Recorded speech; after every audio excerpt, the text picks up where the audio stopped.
next generation of warfare, psychological warfare. In modern conflict, the mind is a potent weapon. Discover General Michael T. Flynn's groundbreaking guide, The Citizen's Guide to Fifth Generation Warfare. Unlock tactics, strategies, and the mindset to navigate this cognitive battlefield that we all find ourselves in. Equip yourself against manipulation and emerge unscathed. Unleash your potential. Order now.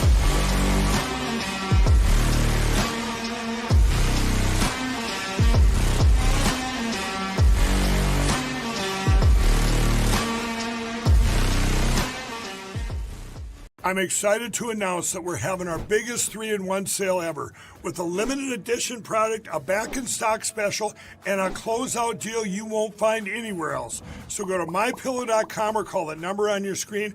Use your promo code to get our MyPillow bed sheets, only $29.88. Any color, any style, any size, even kings, regular $119.98, only $29.88. Once they're gone for good. How about our My Towels? They're finally back in stock, but not for long. Get a 6-piece My Towel set, regular $69.98, now only $39.98. And for the first time and the only time ever, get our limited edition premium My Pillows. They're made with Giza cotton and designer gusset. Queen $17.98, Kings only $19.98. So go to mypillow.com or call the number on your screen. Use your promo code to get the best offers ever. Quantities are extremely limited, so order now. Science proves that a healthy immune system is the body's first defense against the smallest of ailments to the most catastrophic. Coriolus versicolor is the most sought-after, all-natural supplement for both humans and pets to help boost the immune system. There are over 400 studies worldwide on its effectiveness in humans, including Sloan Kettering Cancer Center, MD Anderson Cancer Center, and now from the University of Pennsylvania School of Veterinary Medicine.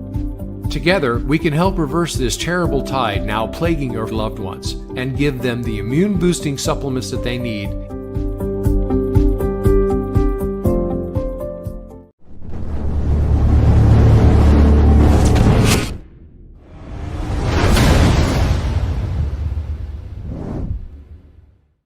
All right, ladies and gentlemen, remember, support the people that support this show. All the links to my partners, sponsors, and affiliates down in the description below, including the links to the guests that I'm going to have with me today. We will be covering part 3 of the Tina Peters saga. Parts 1 and 2 will be linked down in the description, as well as on my co-hosts' channels. So let me bring them up on the screen. Brian, Ash, Mark, again, thank you guys for joining us. I think we all recognize how important of a matter this is, not just to our country, but for a woman that's literally, in bad medical shape right now and suffering. So, Ash, you want to kind of brief us on what the conversation tonight's going to look like? Sure. So in part 1, we talked about who Tina Peters was, what she was accused of, what the facts of that went through some of the key moments from trial. In the second part, we talked about all of the things, well, most of the things that were not allowed to be discussed at her trial, things that the jury was gatekept from ever seeing or hearing. We're going to continue a little bit with that tonight and talk about the 3rd and 4th Mesa reports with Mark. And then we'll get into her sentencing and kind of where things are with her appeal, multiple appeals in process. So that's kind of what the plan that we have. I also saw on Tina's social media accounts, and I'm not sure who's posting those, but on Tina's social media accounts today, it says she's been put in solitary confinement after lodging a report against a teacher that was acting inappropriately with her. And she made a report, and it on the social post, it says that she has been moved into solitary confinement while there is an investigation. So prayers for Tina. If you want to support Tina, it's tinapeters.us. That's the only place to go. Yes. A mutual friend of ours did reach out and provide that information, and they are under the impression that it's retaliation for all the people that have been calling in and making the reports to check on her welfare. And I agree with you. It definitely sounds like it.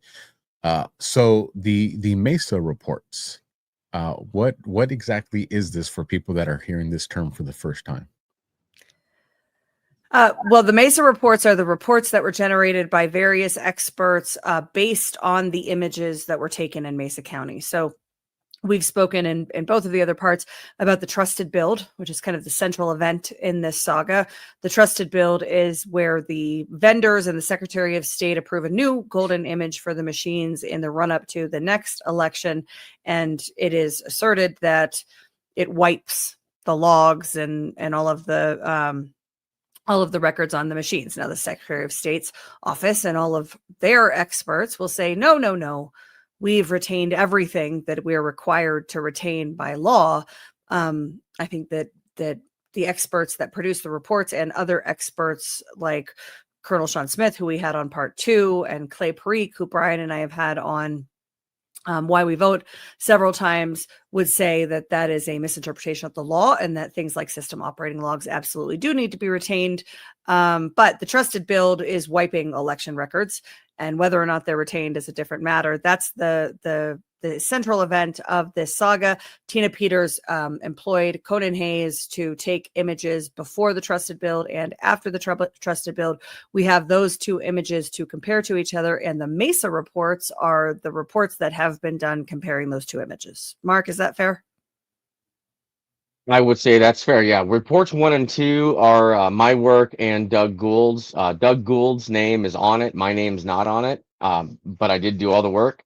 The reason my name's not on it is I didn't have a bunch of fancy credentials like Doug's got. So I don't mind doing the work. I wasn't out there to take credit or anything like that. I just wanted to roll my sleeves up and help with everything. And Doug has really good fancy credentials that look very big on the stand. So I figured, okay, fine, put your name on it, no big deal. But I can answer any question on reports 1 and 2, obviously, because Doug and I both co-wrote those reports, and we both duplicated each other's work. So I did all the work, and then he went and did all the work as well, and then we worked together to put the reports out. And then Jeff O'Donnell and Walter Doherty did report 3, and then report 4 I know was Jeff O'Donnell. I don't know if he did it with other people. I've got it up on my screen here.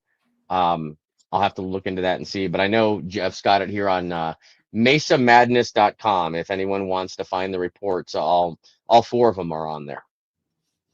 And that's a really good point, Mark, is the credentials of, Doug Gould, your 40 plus years of experience, Jeff O'Donnell's decades of experience, Walter Doherty and his, Professor Emeritus, I can never say that word, Emeritus at Texas A&M, his Harvard, education. And when you compare that with the people that Mesa rolled out to rebuttal the report, and you see, attorneys and election advocates and nobody with any substantive expertise. Well, a whole bunch of stuff that's all built on blind trust and blind knowledge, because most of the people that are discussing what happened in Mesa County forensically don't have the technical abilities, knowledge, or expertise to even be able to discuss those. So all they do is regurgitate talking points they're given by other people that most cases are really coming from the vendor, which unfortunately we've found we can't trust the vendors. And this goes all the way to the top, right? I mean, safest and most secure election came from Christopher Krebs, and Chris Krebs is a lawyer with his undergrad in environmental science, who, then became the nation's top cyber expert somehow. Well, yeah, I'd love to discuss some cyber stuff with Chris sometime. I would love to have that on video as well. Let me do this before we dive deep into this. For those people that haven't seen part 1 or part 2, or definitely don't have the vast knowledge that the 3 of you have into all of this, why is it that the conversation we're going to have today with the Mesa reports, obviously, and with the sentencing, that kind of self-explanatory, but with the Mesa reports, why is this important to the Tina Peters story?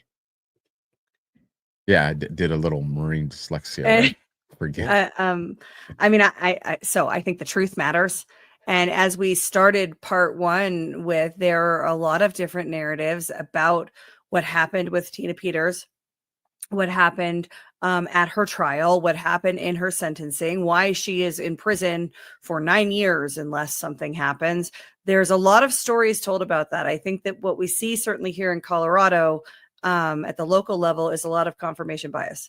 People either think that Tina Peters is a 100% hero that did nothing wrong, that is being persecuted, or they think she is the world's greatest villain. And the reality is that, this was a situation where there was cause, as we discussed in part 2, there was cause to question the elections. She was being very brave and, following the advice of people that she trusted and trying to make sure that she took the records that she took. There was a misrepresentation made during that process, which is what led to the specific charges that which we talked about in part 1, right? It's not election tampering. It's not stealing and leaking passwords. All of these things that were told about Tina Peters are detached from the facts on the ground. And I think that matters. I think it matters to discuss to lay out the truth of the matter.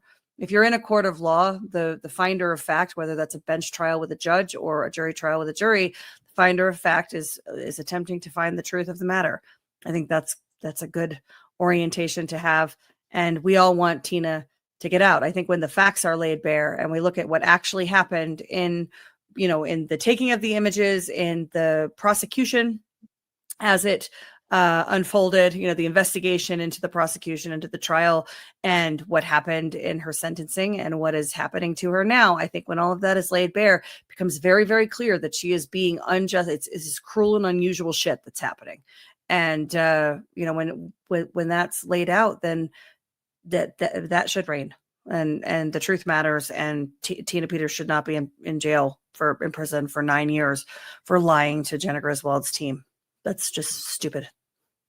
Yep. If people look at the truth, she's vindicated. If they just look at the truth and fairly adjudicate it, Tina did absolutely nothing wrong. In fact, she saved all of our butts, and not only us that love Tina, but she saved the butts of a lot of the people that hate her right now because they have believed the media narrative lie that's been jammed down their throats for years to get them to think that she's, worse than the orange Cheeto.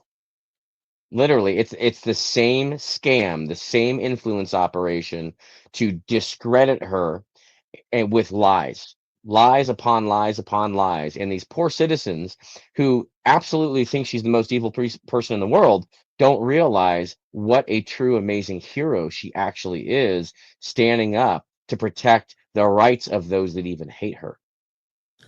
Wow. Well, there you have it. Well, then let's get into this. Let's talk the Mesa Report. How do you guys want to start this off? Yeah. So Mark, you tried to expand the series at the end of last week, saying, we need to do a 2.5 or maybe a part 4 so we can dig into the Mesa Report. I think we can probably talk about the findings of Mesa 3 at the beginning of this, and then we'll get into, kind of more of the core part 3 sentencing and what her kind of where we're at now with things. So we'll hand it to you to kind of take us through Mesa Report 3 and what was found, which again is something that the jury never heard. Of course, because they weren't allowed to, because these people that are doing this to all of us don't want the citizens to know the truth. They did everything they could to keep this evidence from getting out to the public, because once the public figures out what's going on, it's over. Their entire house of cards is destroyed, because the whole point of their election system is it's an election illusion system. They use that system, they create an illusion that the results are correct, where they're able to covertly manipulate the outcomes of our elections. And as soon as the citizens realize that that's what the system really does, it's over. They're going to dump it in the trash. So for the reports, just so everyone knows how to get to these reports, I'll make sure that I go over it again. You go to handcountroadshow.org. That's another place you can go to get them. Down to Get Educated, down to Colorado. We'll see if I can get my face. All right, I'll just do that real quick here, and then over to Mesa County Reports right there on the screen. So I'll bring myself up again. That's where they're at. You can click on them. 1, 2, and 3 are there. Now report 4 is at mesamadness.com. I haven't got report 4 on here yet, but I will do that. Sorry, Jeff, I'll get that done. So let's we'll recap reports 1 and 2 real quick. Report 1 showed that the election records that were on the original image that Tina took during the trusted build process that the Secretary of State and Dominion put out, when they did that process, they wiped all those records right off of the machine. All the log files, all the databases, they covered a bunch of tracks.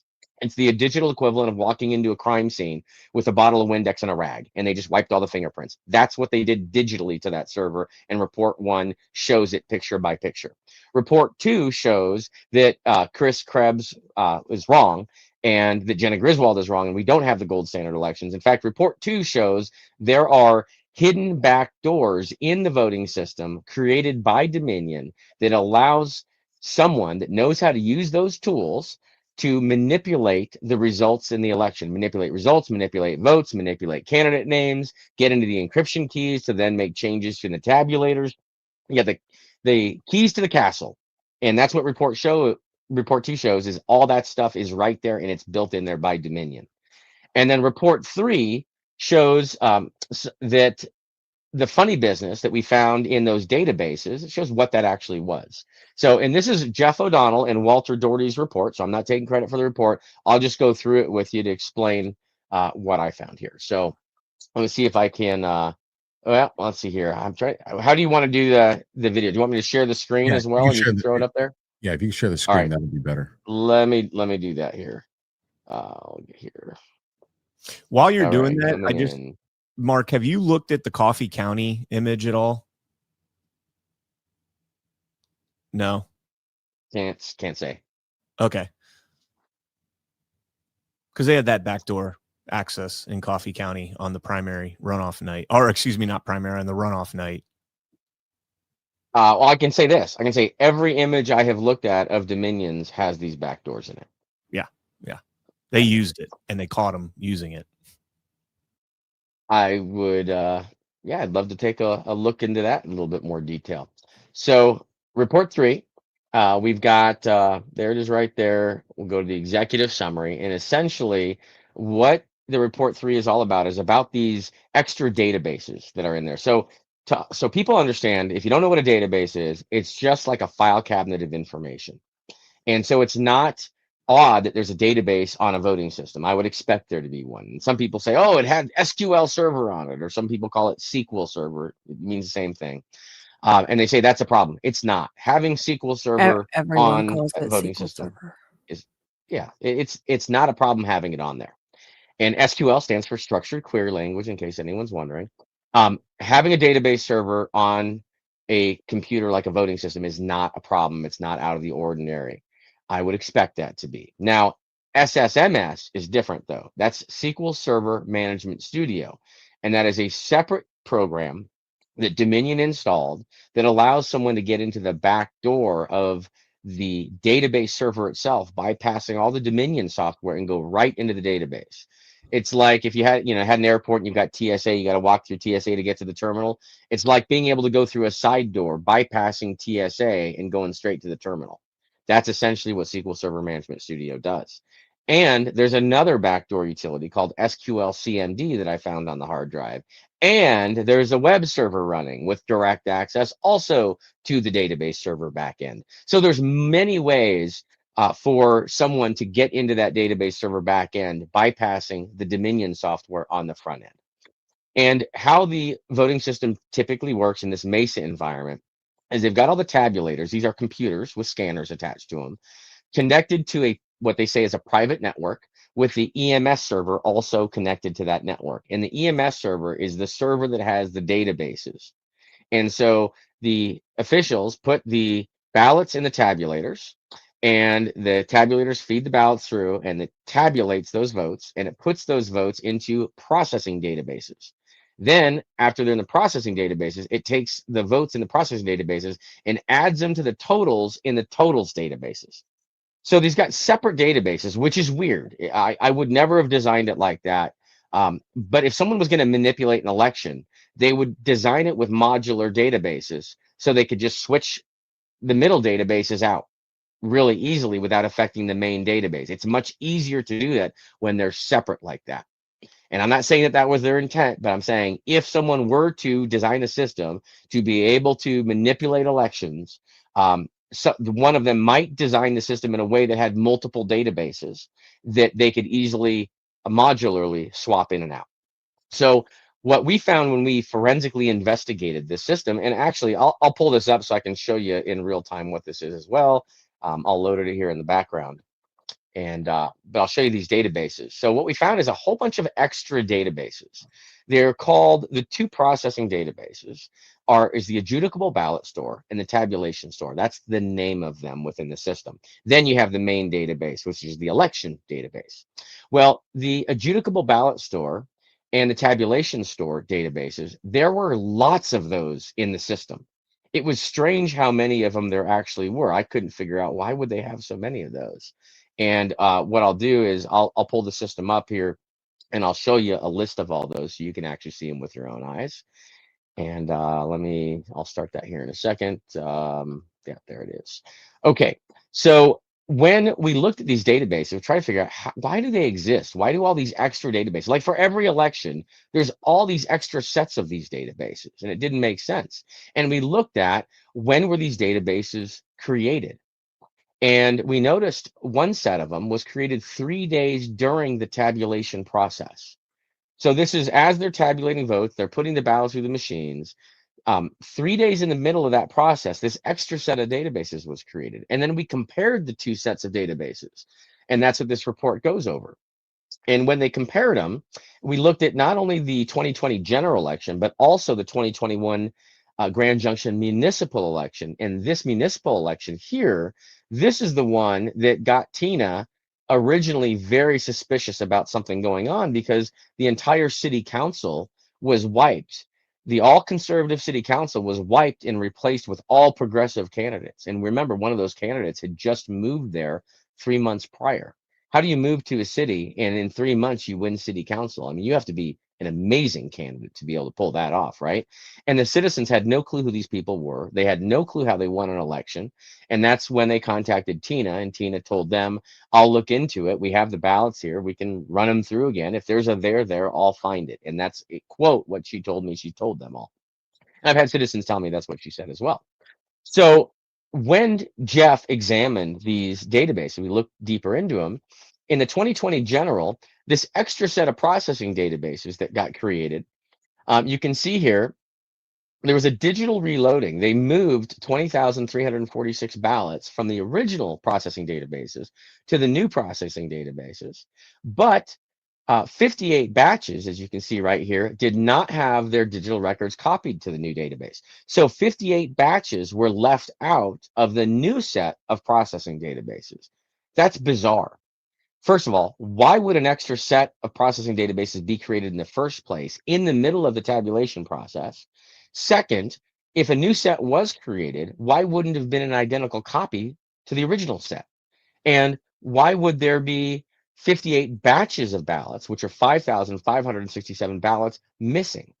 The other interesting thing about this is Seth Keschel, prior to even us figuring this out, when he was looking at from a different angle altogether, he figured there were about a 5,000 vote discrepancy in Mesa County in the 2020 general election. So he was telling people there's something weird about 5,000 votes-ish, weird.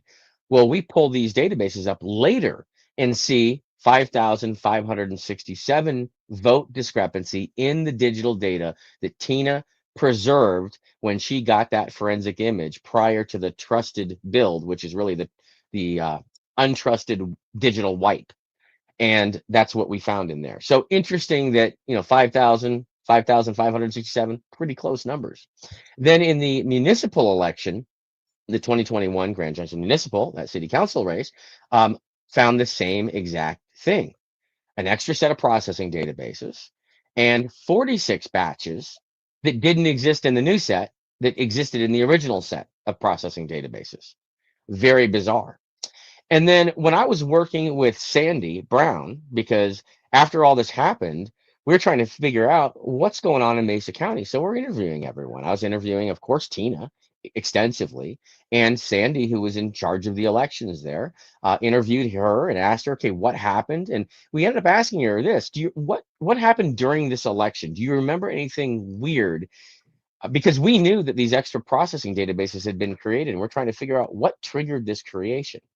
And she said, yeah, there was something weird. She said, so during the process, when we were adjudicating ballots, And if anyone doesn't know what adjudicating ballots means, here's what it is. When the computer has a problem reading a ballot for whatever programmed reason it's told to look at, which are called outstat conditions, it sends it to what's called adjudication. It just sends it to a different folder on the computer, sets it aside, and then when their adjudication staff is sitting in front of the adjudication terminals, which are additional computers plugged into this network, when they command the system to go through adjudication, what it does is it pulls up the ballot images on the screen, indicates where the computer had trouble figuring out what the vote was, interpreting the vote, and then it allows the citizen that's sitting there, or the official that's sitting there, to look at that image and override or specify, tell the computer what the intent of the voter was, to basically correct the inefficiency or error or failure that the computer had in trying to determine what the voter intent was. And so when they were going through and adjudicating these ballots, they would adjudicate one, then they hit done, and they go to the next one, they hit done, go to the next one. Well, as you know, some ballots have write-ins on them. And sometimes people write funny things in the write-in. Sometimes they write Daffy Duck or, other some nasty words. And when you see that Daffy Duck, if you see it again, like a couple times over, you might recognize, wow, is that the same ballot? And that's what happened. And what Sandy said is, as they were going through adjudication, the adjudicators, the citizens, were calling her saying, "Oh, something's weird. We keep seeing the same ballots over and over again. We adjudicate the ballot, we hit done, and then it shows back up later either on our screen or on someone else's screen, but it's the same ballots. They're getting stuck. They're not ever passing out of adjudication." So Sandy realized this was going on. She didn't know what was causing it, so they called Dominion. They called Dominion support, and they were told that Dominion had never heard of this and didn't know why it was happening, but that they would look into it and try to reproduce it in their lab. So they hung up and they waited and waited and waited. An hour goes by, no call from Dominion. They try it again, and everything's working. The problem just went away on its own. So then we asked her, when did this occur? And she said, well, it was about 3 days in, which coincided with the date and time that additional set of processing databases was created. So the problems that she had in adjudication with the ballots getting stuck and them calling Dominion about it, all triggered at the same time that when we forensically investigated the system and saw the creation of these databases, they matched. So whatever created them very possibly had something to do with the symptoms that they were seeing with these ballots getting stuck in adjudication. And here's my gut feeling of what happened. My gut feeling is this, and this is how the system, the architecture works. The main database has a field in it that points to the adjudicable ballot store and the tabulation store, which files, the primary databases, the processing databases. It points to the processing databases.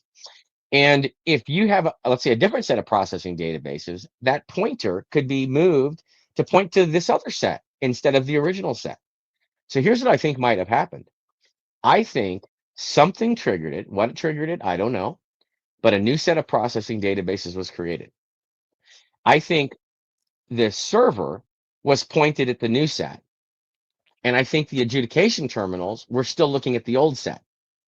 So when they were adjudicating the ballots from the old set and they were moving them in the old set, the new set didn't see the changes.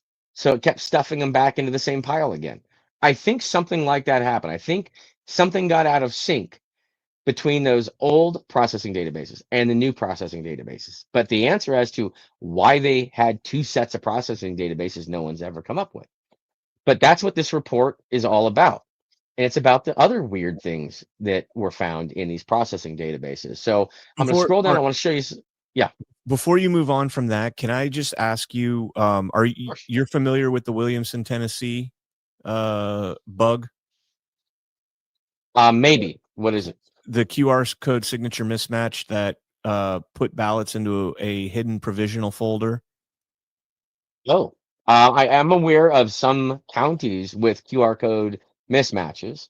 Yeah, that's But that one I hadn't heard of. I'd love to have some details on that because it all might kind of tie together. okay. I can fill Very you in. I'll possibly. send you the EAC report after. Okay. All right. All right. So let's pull this up. I want to show people this other very important point in this report, and read through the report. It's got all the details. If it's got exactly how we found this information, the date and timestamps, everything you would need, especially if you're an IT professional. If you're an IT professional and you understand what I'm talking about, please go look at this.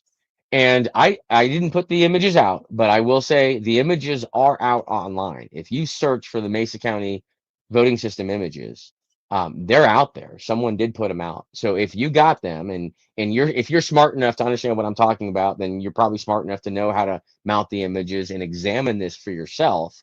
I would, of course, not to do anything nefarious, but I think it's important people look at this to get to the bottom of what happened here because we've never been given an answer to it. So let me show you something in this report. Let me just jump to page 31 here. This is something I saw early on before this report got created. In the cast vote records, which is the list of all the ballots and the choices on all the ballots as they were put into the system, as the scanner essentially scanned them in with tabulators. This is something we found loaded in the very beginning of the votes in the November 2020 election. And look at this. This is the crazy thing. This all came in on tabulator ID number 10. These are the batch ID numbers, and each batch would have a consecutive number, so that's normal. There's your load order, the order that they were loaded in. Okay, got it. 10/19 of 2020. Okay. But look at the creation time. The creation of each of these batches inside the database, these records of the batch being scanned in. Look at this here. 1207:44 and 1207:41. That's 4 seconds between those batches. The first batch had 100 ballots in it. The second batch had 42 ballots, and the second batch started 4 seconds after the first batch. That means 100 ballots were ingested into the system in 4 seconds. Now get this.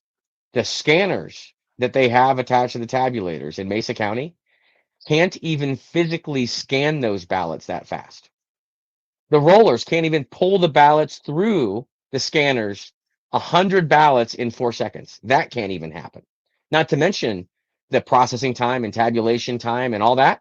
4 seconds is physically impossible. Then you look at all these others. 4 seconds, 4 seconds, 3 seconds, 3 seconds. This one was 18 seconds, 4, 4, 4, and 4. Nearly 100 ballots. That's bizarre and unexplainable. And in total, I think it was like 941 ballots that came in there. I'm going to pull up. I might be able to find this here. I want to show you a real quick, just to make go ahead. sure I'm understanding here. You're talking about just under 1,000 ballots in less than what, a minute and a half is what we're looking at here in the window, or 2 minutes, whatever it may be. It was like 30 seconds. Or in total, yeah. And that was another election. Sorry, it was 30 seconds. But yeah, in just 7:41 to 8:28. So what are you talking about? 30, 40, 50, 60 seconds? 43 seconds. Yeah, so under a minute, you have under a minute. Approaching, we'll just say over 900 ballots. The machine physically can't do that. So aside from all the other stuff that you mentioned, the machine itself physically can't do that. Why isn't that something that raises a huge flag to say, hey, if this machine did this tabulator ID 10 did this, well, one, let's look at all the stuff from tabulator ID number 10, but then let's see if this doesn't show a pattern through the other tabulators, because if it does, this is a major issue. How's it happening? That's a great question. And that's exactly what we should be looking into.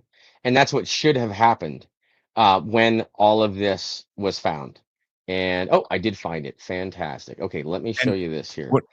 And this is the cast vote record that we're looking at right now. Yep.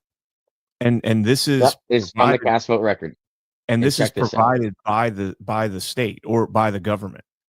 No, we actually got this from the forensic data on the system itself. Thanks to Tina getting these images, we were able to look inside this. This is looking inside the black box machine that clerks don't know how to look at. This is what's going on behind the scenes.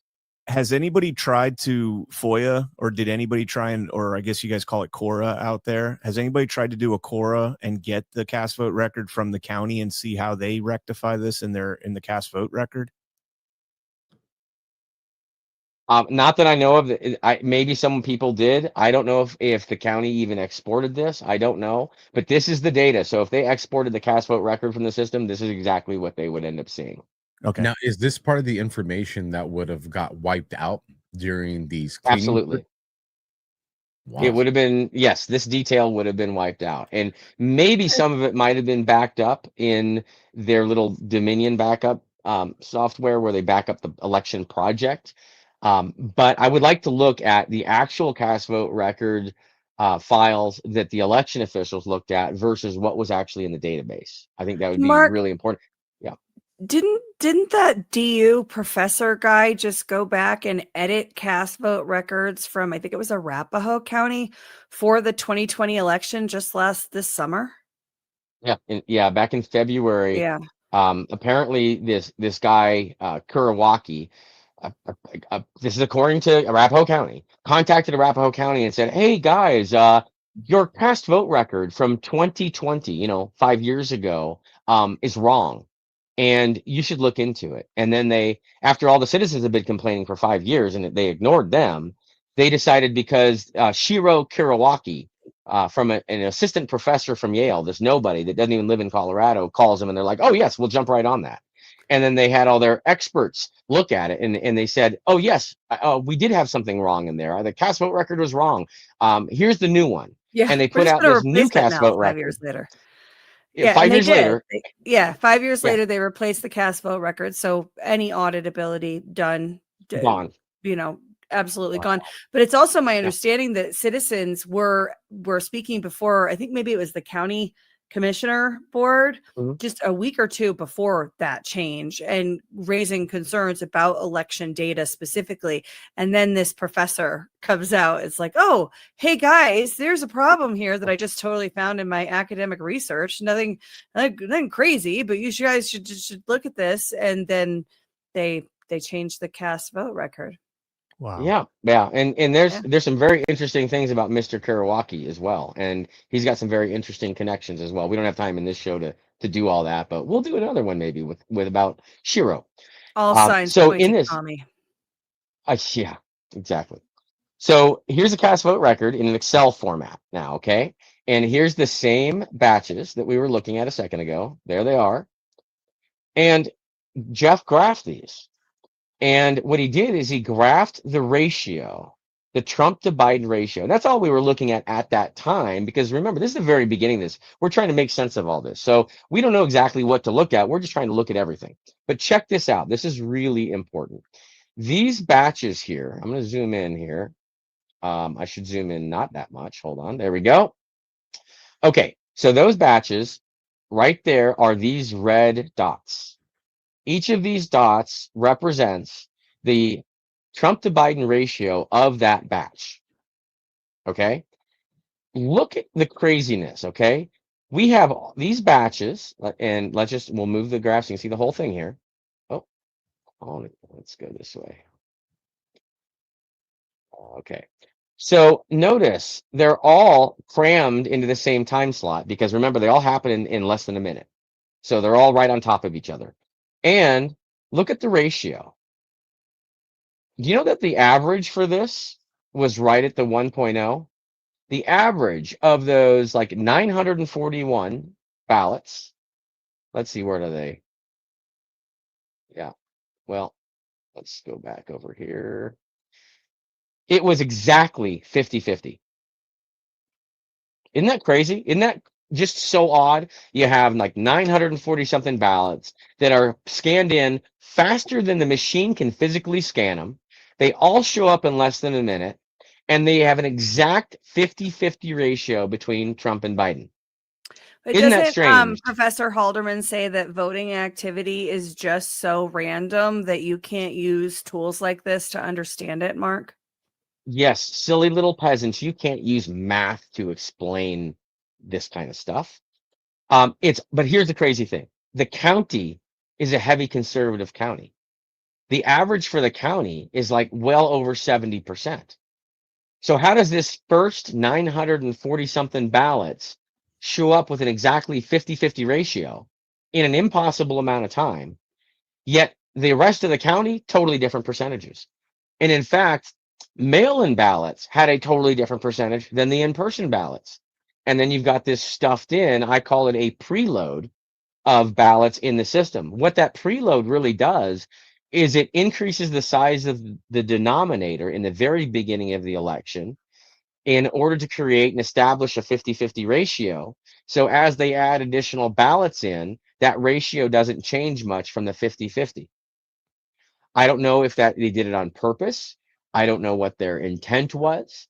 All I know is it doesn't fit.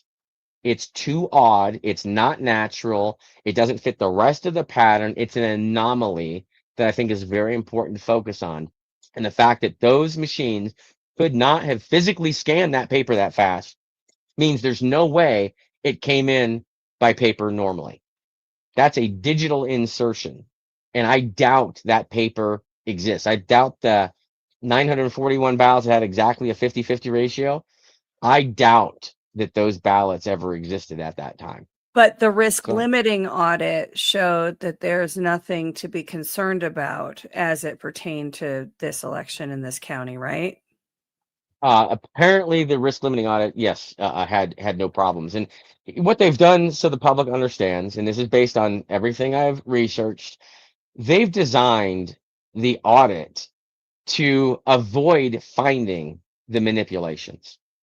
And if you look at how Colorado designed their risk limiting audit software that they use, and they tout that it's open Which source, is the and pilot they- for the nation. Colorado's risk limiting Right. audit is the pilot risk limiting audit for the nation. I've done a little digging into the risk limiting audit software, and we'll may have to do another show on that. There's some very concerning things in their RLA. In fact, I called the Secretary of State to ask him a little bit about the risk limiting audit software and about their random seed that they use. And when I started asking questions, they sent me to their attorney to answer the question. Isn't that weird? I ask a technical question and they send me to an attorney to answer my technical question. And the attorney asks, "Who is this?" And I said, "Well, it's Mark Cook." And he goes, Dangerous election "Oh, denier, Mark Cook. right." He goes, "Oh." I said, "So back to my question." And I asked him the question again. And here's his answer. "Mark, you know. What? That was his answer. Whoa. Yeah. Do So you have the recording? of course I do. Yeah. Yeah. Here's my point. And I get the ratios. And even if the dude wants to argue that you can't use math, even though we use math for every other damn thing that we do in human existence, is why not just get one of these tabulators, put it on TV in front of everybody, and have Dominion come in and say, give us 900 ballots in under 60 seconds. I know Yeah. why. Well, Yeah, they'll never let you you know get why. to that. They'll never Yeah. let you get to that point, Alpha. All they have to do. We talked last week in part 2, last part. We talked about Dallas and how Dallas and Elbert County also took images, and then the Secretary of State seized those images. All they have to do to debunk actually the Mesa reports is do the comparison of the images to each other. Are we seeing the same behavior in Elbert County on the machines that we're seeing in Mesa County? They've never done any of that. They got their hands on those images, and as we discussed last week, nobody knows where they are. I think there's a litigation hold on them, but my money's on they destroyed them. I get that for the finesse of it, but I mean, make a as a funny, actually this is perfect, make a commercial that's what, 42 seconds with one of these tabulators and show it putting out its stuff, and then show this clip to all of America saying they're telling you that there's no election mishaps, they're telling you that there's nothing to be audited, that this was the safest and most fair and transparent election in American history, but here's their tabulator and here's what it can't do, here's what the record shows it did. And nobody wants to explain. Nobody wants to go and look into this. So let me ask you this. How many total tabulators, if you had to estimate, were there just in Mesa County? I should know how many, but we can look at this list. It's right here. So there's tabulator 10, 4, 10, 4. So there's 2 tabulators so far.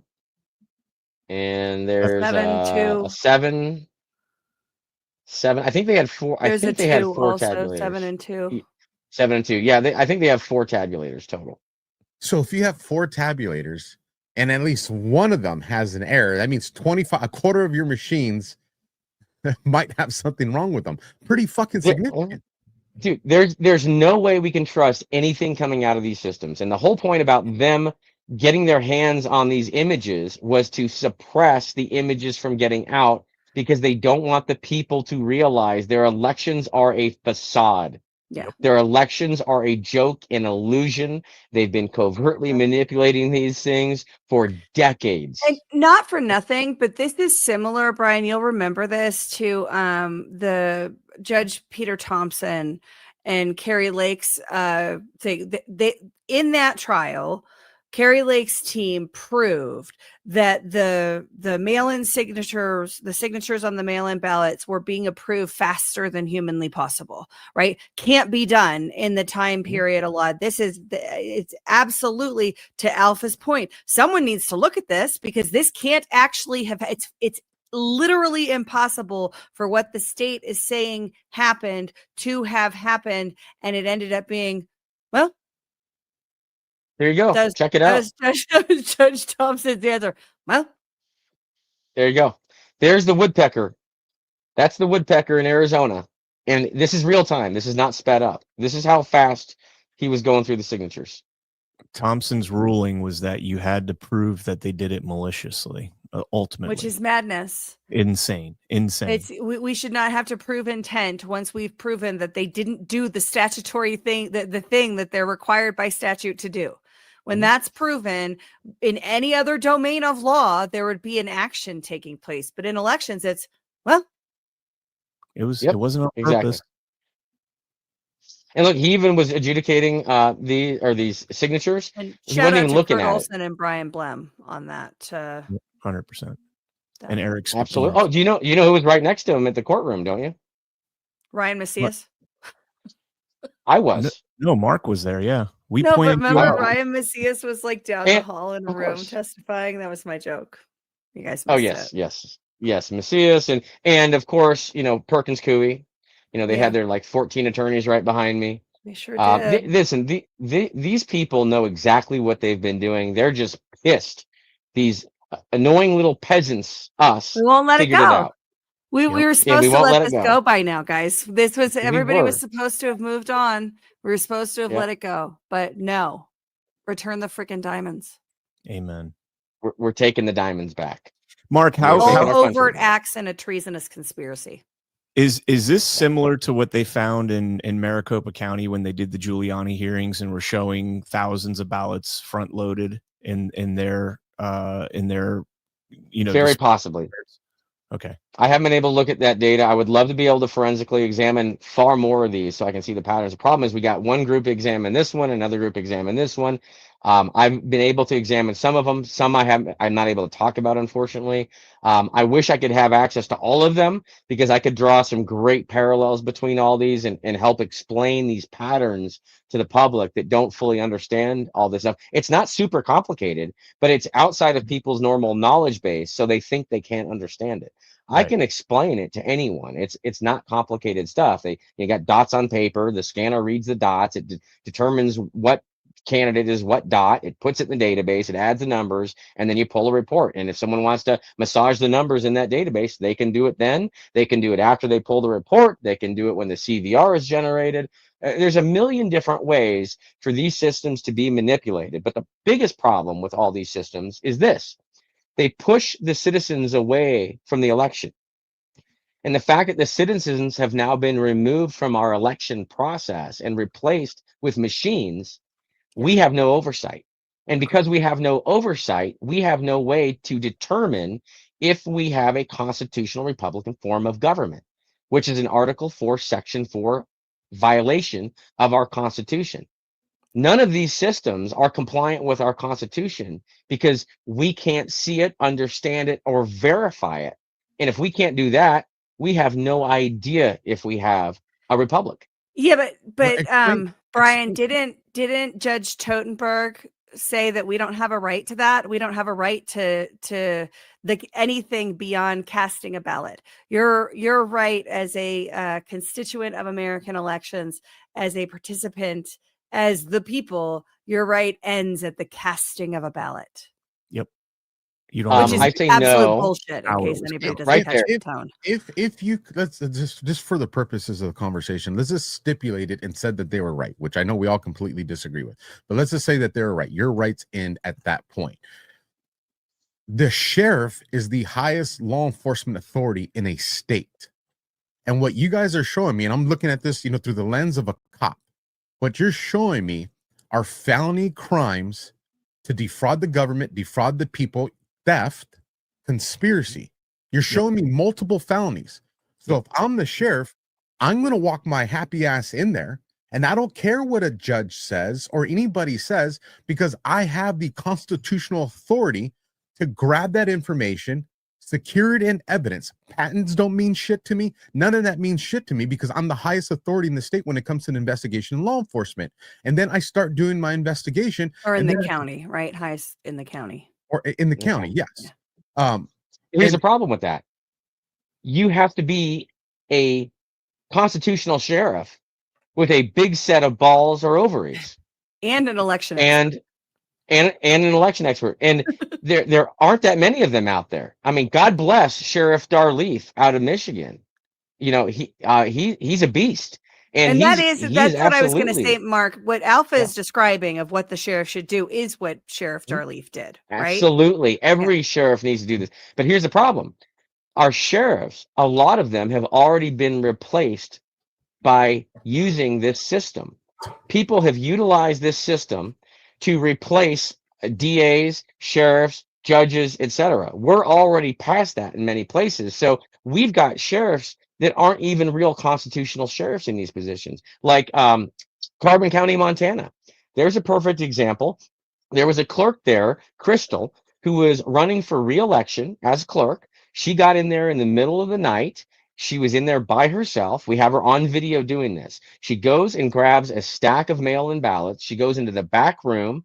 She comes out of that room sometime later with ballots outside the envelope and walks over to the paper shredder and starts shredding them one after another, shreds hundreds of ballots. Then she goes back into the room again, grabs another stack, and walks over to the paper or to the tabulators.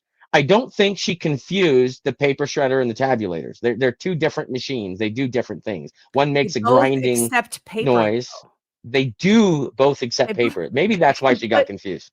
Can put So she paper in won. both. She won by 87 votes. So the citizens got the video. Now she thinks she was being smart by blacking out all the video, but she blacked out everything except that little sliver at the very top of the screen where the date and time was. But in that sliver, if you zoom in 650%, you can actually see what she's doing in the background, because God put the paper shredder right in that little sliver in the very back of the room. It was a beautiful thing. I have this video. You can actually watch her doing it. So they take this to the sheriff, and the sheriff says, I can't do anything about this. It's election related. You have to go to the attorney general. So they go to the attorney general, and the attorney general looks at it and says, yeah, it looks like she's shredding ballots, but there's nothing I can do about it. You have to go to the sheriff. So the citizens get this. They go to the commissioners. The commissioners called the sheriff and kicked him out of their The office. Spider-Man meme, right? Who is the most powerful person in a county? Sheriff. The sheriff. You are wrong. Who is the real most powerful person in the county? Oh, I know this one. The coroner.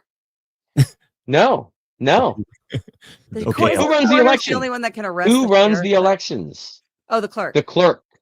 Well, because that allegedly, clerk- and not in Colorado, but sure. That clerk sitting there in the back room in the middle of the night, shredding ballots by herself. She conducted the election essentially, and she chose who the winners and losers were. So do you really think that the sheriff who's in there because of the clerk, most likely, is going to go after the clerk that keeps him being sheriff? Do you think the commissioners are going to go after the clerk that has the power to decide whether they're commissioner or not? The only reason Once that you this get a bad level clerk, you're the done. only reason that this level of oversight what you're talking about can be done, right? That one person can effectively change. The only reason for that is technology. If you had the people counting paper ballots at the precinct level, this could not happen. Exactly. If the people were involved in the election process, if we reclaimed our elections that belong to us, none of that stuff can happen because we're there watching it. And if we do it at the precinct, even if there were a huge group of corrupt people at one precinct, they're not going to affect a county worth of Yeah. votes. They're going to affect one precinct worth of votes. So you dilute the risk when you decentralize to the precinct. And when you put it in the hands of the citizens, you don't centralize the ability for a bad actor to manipulate the election. But we got off a little bit. We were talking about, Mesa report. Yeah, Report 3. I think we've gone over the we need to report move this enough. along too. So we need Yeah, to so get to the end of. I think we're good on report 3. Jeff did a great job. Jeff and Walter did a great job, on the report. And then report 4, if anyone wants to read it, mesamadness.com. And report 4 was about two things. In the executive summary, it's the fact that someone generated a report 6 days before election day. That's very strange. And I can pull this up here as well. Boom, right here. There we go. So right here in the executive summary, 6 days before election day, right there. So that right there is odd. Oh, sorry. And it allowed someone to view them, shared in direct contravention to Colorado Revised Statutes 1.7.5.107.5. And that foreknowledge could be used to influence the election or manipulate the election. In addition, Well, certainly the evidence you can also check, right? Hang on a second. You can check the early voting totals at that point, right? Of course, you can check everything you want, right? So I mean, I think early voting is incredibly dangerous because obviously they're using predictive modeling, using the tracking of the But it ballots through the happens, and mail-in it voting happens for system. at least a couple weeks here in Of Colorado. And course, so if you're of checking course, and generating reports 6 days before the election, you're looking ostensibly to see where we're at. right. And who did that? Who actually pulled this report up, right? EMS. And then the other thing, of course, that EMS admin person. And then the evidence also shows that the results of those elections are wildly inconsistent with the typical voting patterns, both nationally and in Mesa County. So the patterns were totally inconsistent with previous voting patterns. And that's important because report 4 was written prior to what Ed Solomon has now found when he has investigated the cast vote records and found some ways to examine the cast vote records that highlights the manipulation. It's so easy to see the data is fake coming out of it. And it fully complements Jeff O'Donnell's report number 4. And all this is going to be coming out here soon. Excellent. So real quick, before you get off this, Mark, because I'm so frustrated. I was already frustrated, but I'm really frustrated right now.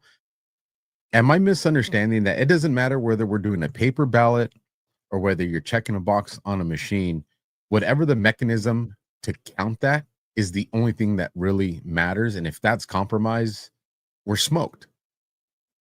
Welcome to the party. This sucks.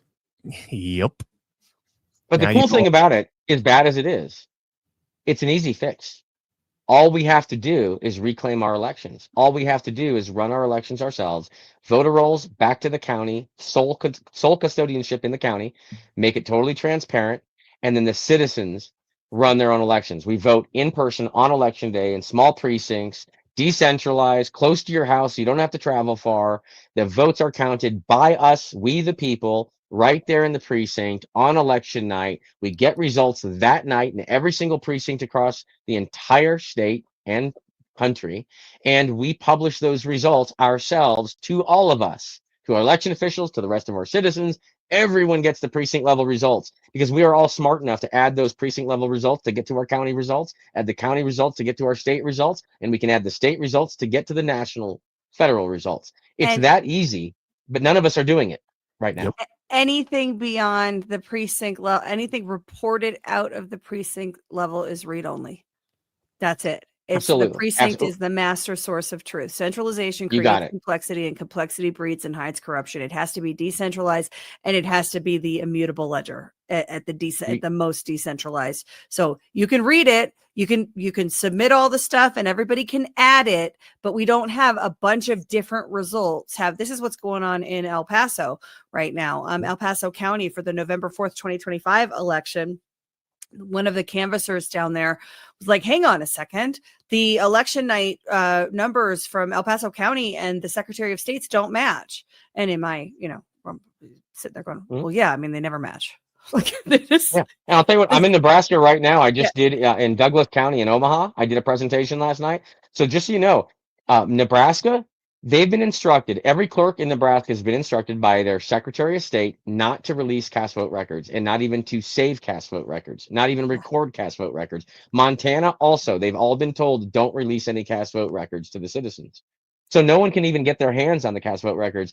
And when the citizens, I asked them last night in my presentation, have you guys ever gone to your counties, all your counties, 90 something counties, 91 or 92 counties, got the results from the counties and added them up yourself to see if they matched what your state is telling you the totals are?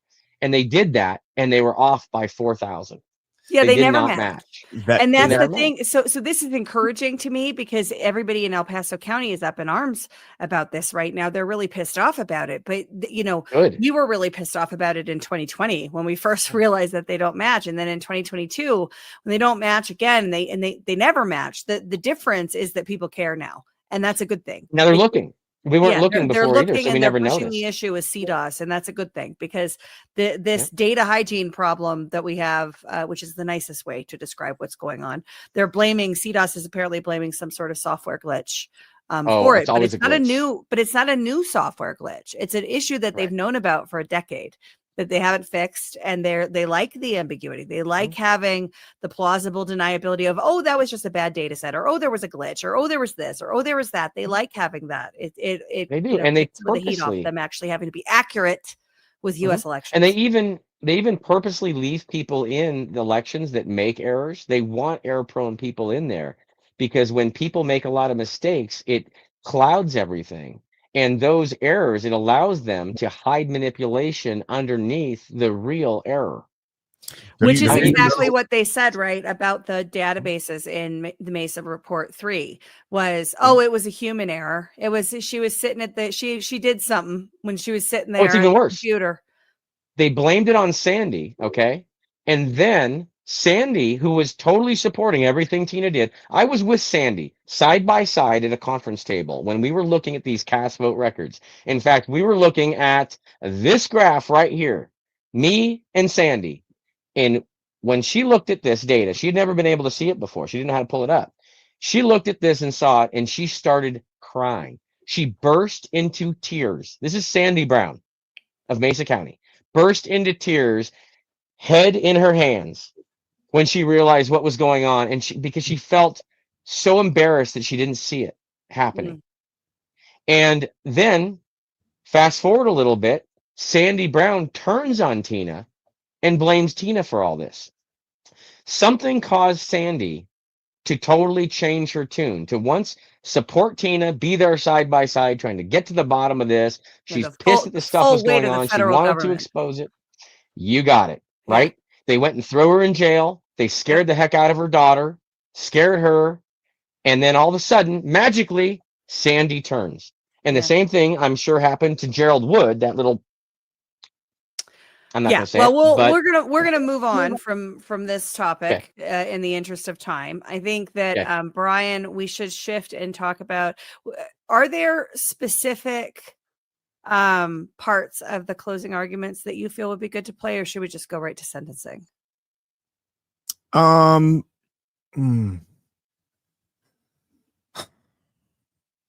We could probably go right to sentencing. The closing arguments, I'd have to review them again, and I did not review them. So so one of the things that I think is important before we play the sentencing, and Brian will bring it up here, we're going to play it through. We'll pause as we go. and talk about what we see and hear in the sentencing. But as I've said, I think in each part of this so far, it's important for people to remember that the convicting information, the details, the data, the evidence that got Tina convicted on the 4 felonies that she was convicted of were stipulated details. The trial did not have to take place for the state to prove these details because the details were stipulated by the parties before the trial began. So what we saw, in my opinion, is a show trial.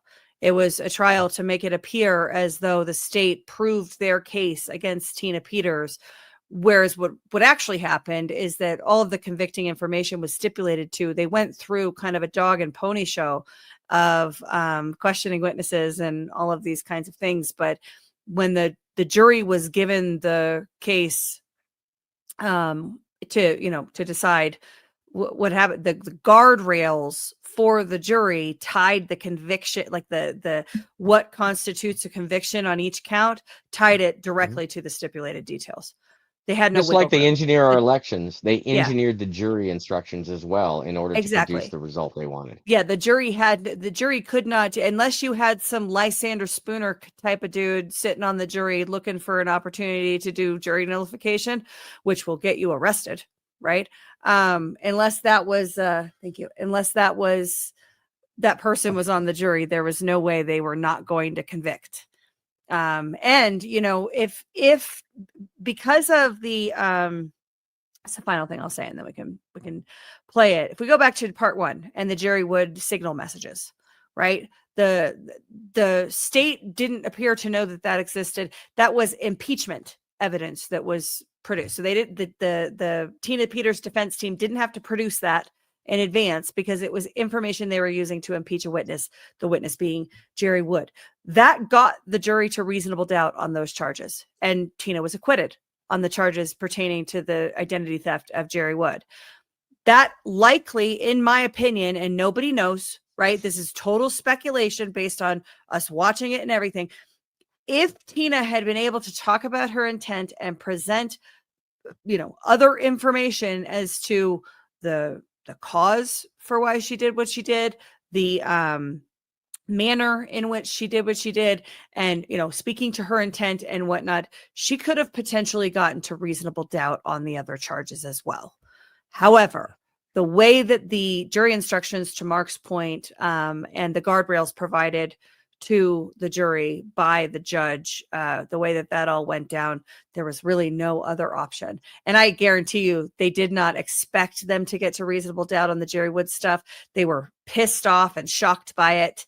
And it was the most explosive part of the trial. But when you control every aspect of it, and then you say, oh, well, she was convicted by a jury of her peers, which we're hearing a lot of, right? Since I know Brian and I don't know about you guys, Mark, actually, I'm pretty sure I've seen you out there too. Since we've been talking about this and playing part 1 and part 2, the attacks are coming from all over the place about how Tina had a fair trial and was convicted by a jury of her peers, from people who have read mainstream media headlines about this case, but have absolutely no idea what happened at trial. Right. Yep. Insane. You ready for me to bring it up, Brian? Sure. Make sure no one's got any blunt objects before you watch this. All right, here we go. We're here today for sentencing in Miss Peters' case. This is sped up 1.25.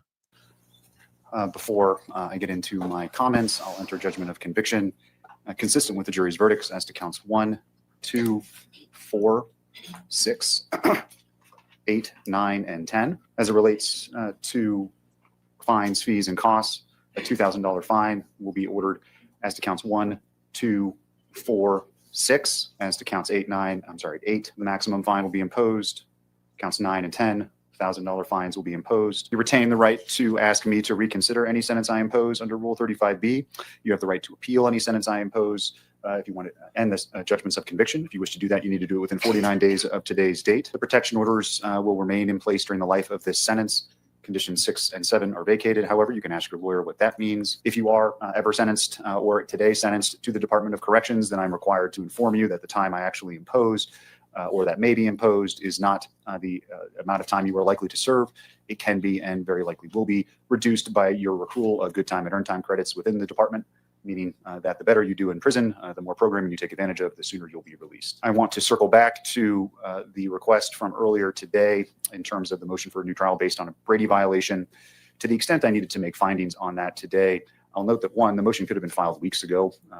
2, the information generally was known to the defense prior to trial, perhaps not the specifics, but enough to have at least mustered some questioning of witnesses at trial. And 3, that a Brady violation is one that generally almost exclusively involves the withholding of exculpatory evidence that may be used by the defendant in a case. When looking at such a violation, the court looks at that type of evidence through the lens of a defense attorney, not through a prosecutor. Such that it's not the prosecutor's job to determine what is or isn't exculpatory. It's the defendant's job to make those decisions. Here, the argument is that back on, I believe, June 25th, Ms. Peters went to the clerk and recorder's, not office, but where the ballot box is located some distance. I don't know if it's 100 feet or not away from the actual physical office. She went there with at least one camera person. It looks like maybe someone else was also there with her. Apparently she was voting. She had some conversations, according to the affidavit that's been drafted for her arrest in that case, with election officials who would be employees of the clerk and recorder's office, which she was not allowed to have conversations with. Her presence was noted by Ms. Bance, one of the witnesses in this case, who alerted law enforcement, who then did the investigation that resulted in everything I just said being uncovered, and ultimately that warrant being drafted. The defense made some requests for that information. Pause it for a second. Once through the It is my understanding that the person who drafted that, who made that complaint about Tina going to vote at the clerk's office and talking to people, it's my understanding that that is the same person that called Griswold in August of 2021 to have Tina's office raided after she left. That's my understanding. Information and belief may or may not be true, but that's how I understand it. Police department, it was denied. According to the defendant, because it was an ongoing investigation, the DA said that they didn't have anything, if I'm not mistaken, but that they would turn it over later when they got it. They didn't do so. Looks like the warrant was drafted well after the trial occurred. So it is well settled that for the purposes of discovery, evidence that could be used to impeach a witness, motivations, the like, would fall under a Brady type of requirement to be disclosed. But as I said earlier, there's quite literally nothing that's been provided to me that suggests anything in this arrest warrant, or that what Ms. Bance said, who was an important witness to the prosecution, would be construed objectively or even subjectively through the lens of a defense attorney. Can you pause real quick, Brian? I wanted to look up something real quick just to make sure I was accurate, because it's been about 6 years now since I wore a badge. But something he said just didn't resonate with me, and I wanted to go look up why. When he said that the prosecution doesn't have a duty to find exculpatory information or evidence, he's dancing a fine gray area. Now, it is correct that a prosecutor doesn't have to find it, but they have to disclose it if it's known. However, and then I was like, and I'm glad I remember this from detective school. They have it. This is the extended duty of the responsibility that a prosecutor has. So think of it as the umbrella. When the case gets to the prosecutor, by that time, your police, your investigators, your detectives, your special agents, we all have our individual reports and we all have our individual evidence. The prosecutor has the umbrella coverage of responsibility for all of that. It is their duty to know everything that's in our possession. That's not finding it. That's their duty. And the case law that goes with this is Kyles versus Whitley, 1995. Prosecutors have the duty to learn about exculpatory evidence held by others on the prosecution team, which were all considered. And so maybe this judge doesn't remember it or know it, but this is a legal thing that exists. And so when they say, well, they don't have to find it, that's true. But if this information turns out to be information like we learned with Woods, what, you know, or what I forget the name of the investigator. Cannon, thank you. When he learns that I didn't get the whole thing, at that point, the prosecution, it doesn't matter if you're in the middle of the trial. that prosecutor has a legal obligation, a duty to tell the FBI, I need to know everything that you know with regards to this, because I am responsible for that as an extension of what's going on with Brady. So that is a legal thing that exists here. So the judge is partially right, but he's not sharing the whole story when it comes to exculpatory information there. Well, I also it seems like you're alluding to the Gerald Wood conversation, and I don't think that's what he's talking about here. He's not. Yeah, he's talking about it was information. I think information to impeach Brandy Bance when she was on the stand. And I thought what he was saying was that and everything Alpha just said is really important. I thought what he was saying was the rules say you have to look at Brady violations from a position of the defense, because the prosecution doesn't get to determine what's exculpatory, the defense does. But Alpha's saying they have to disclose it.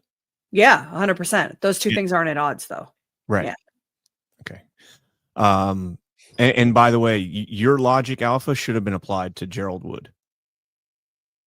All right, here we go. Favorable or exculpatory to the defendant, particularly where there's video footage of the interaction that occurred between the defendant and the individuals who may have been employees of the clerk and recorder's office. So Ms. Vance's mere reporting of the same to law enforcement is what it is. And certainly in any event, to the extent there was exculpatory value to it, as the case law says, it was incredibly minimal and could not undermine the confidence in the verdict. I'll nevertheless let people respond to it. And that's the jury is the finder of fact in this case, but he just found a fact. Right. Go ahead. To the extent I might not be divested of jurisdiction to consider it, hold a hearing on the same if I find one is warranted after further briefing. I make that record just to close that loop for the purposes of any appeal issue that might come up in the future. The purposes of sentencing have been alluded to, particularly by the prosecution. I'm not going to repeat them all, but I say generally the same thing. That is, the purposes are statutory, and they include, but are not limited to, promoting the acceptance of responsibility. That doesn't mean that a defendant has to take responsibility. To the contrary, Ms. Peters has exercised her right to a jury trial. She's exercised her right to hold the people to their burden, and such cannot and will not be used by this court as a means by which, or justification by which, to punish her. But rather, the sentence itself is to promote the responsibility acceptance, not to ensure that someone takes responsibility, however, once they've chosen to exercise their right to go to trial. I consider deterrence in sentencing, that is both general and specific, that the sentence I imposed must deter Ms. Peters from engaging in similar conduct in the future, but it also must deter others generally from engaging in this type of conduct. Make an example. I consider rehabilitation where appropriate. I consider punishment where. How do you deter an elected official who's no longer going to be an elected official? The deterrence is gone. Well, I think the point of that statement was, yeah, sure, we're going to try and deter Tina Peters from doing anything again. But what we really want to do is show all the other elected officials what's going to happen. Exactly. It's both, the narrow and the broad. Exactly. It's and not it worked. It's not to deter Tina. It's to deter other clerks. And it worked because as I've traveled around the country, I've talked to clerks I try to talk to clerks in every county I go to. And I've been told by multiple clerks, Mark, I have concerns. I know there's problems, but I don't want to be Tina Peters. I have a family. I have kids.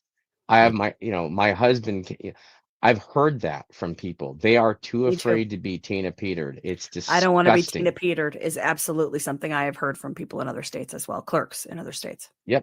They know there's problems. They're just too afraid. And they did this to Tina in order to instill that fear and silence all these other clerks out there. It was the point, in my opinion, of all of this and all of the theater of it and all of the enhanced narratives and, the stolen passwords and leaked passwords and all of these things going back to August of 2021 that were detached from the facts.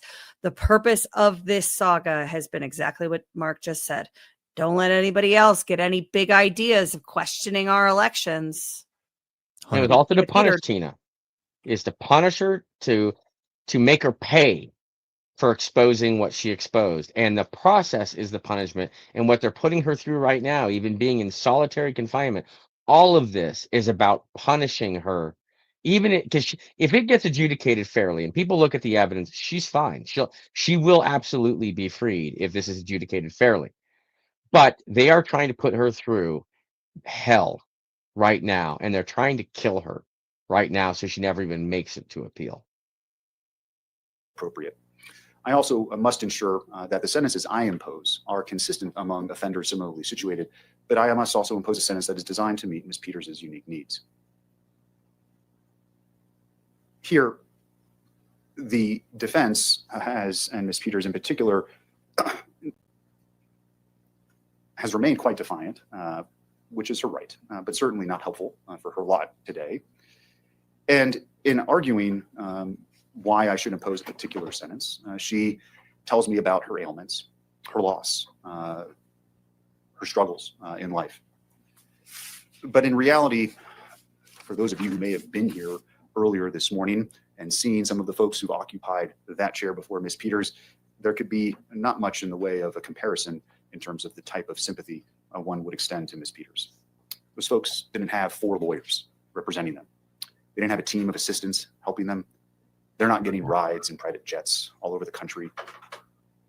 The people who sit in that chair suffer, generally speaking, immeasurable trauma in life, struggle mightily with alcohol abuse, substance abuse, mental health struggles, family loss. Oh, it gets so much worse, Alpha. I can't believe this is being said by a judge. And keep in mind, he hadn't even got started yet. Keep in mind, Tina Peters. So much worse. Wow. Just so people understand, I can't even count how many sentencing hearings in 14 years of law enforcement. This is wild. Oh, you're about to see Twilight Zone. I can't believe you've never seen this. Yeah, this is going to be, I can't wait to watch your reaction. This is going to be amazing. Spoiler alert, when he gets to the end, he's like, I'm at peace with all of my decisions. You know, Alpha, what he just named right there about Tina or about the other people that he's using as an example, those are all self-inflicted things. I'm 100% there. They don't have 4 attorneys. Yeah, because they chose a life of crime, crimes that victimize people and created trauma for those people, which puts them in a position where they don't have the income for 4 lawyers or whatever the case may be, because people aren't going to crowdfund somebody who's out there and chose to be part of a gang that destroys their community. Why was there so much crowdfunding behind Tina? Because people believed in her cause. This wasn't a crime of moral turpitude. It wasn't even a crime to begin with. But even if you go out the way they outlined, to compare her to career criminals is absolute fucking ludicrous. And for those that might not have seen the first part, Tina Peters is a Gold Star mother. Her son Remington died in service to this country as a Navy SEAL in a freak parachute accident. Correct me if I'm wrong. Her husband also died following all of this. Well, here's this is content. This is I'm pretty pissed.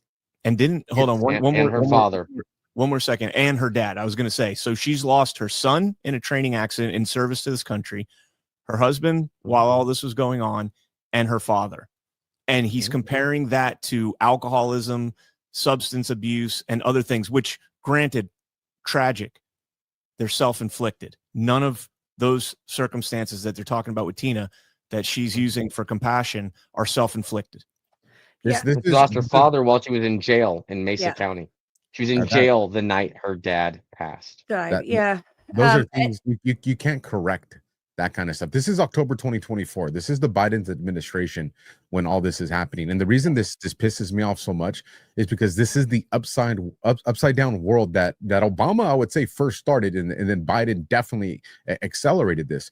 But there are things that people do that should be weighed in favor of them. Like, for instance, this is a job where it's public service. She's a servant of the people. That the judge should be weighing that. And what we saw, wait for it, because he does. He does weigh that, and he does talk about that extensively. I want to also make it really clear that the government's benefit harm theory on a lot of these charges was internet fame. They said that Tina Peters did what she did because she wanted to be internet famous. She wanted to be on the stage at the cyber symposium, and she wanted all these trappings. And you can hear that he has adopted The Judge Barrett has adopted that as a fact. They did not prove that, by the way. That wasn't something that they had to prove. I mean, it's the benefit harm theory. So in theory, they should have had to prove it, but they didn't.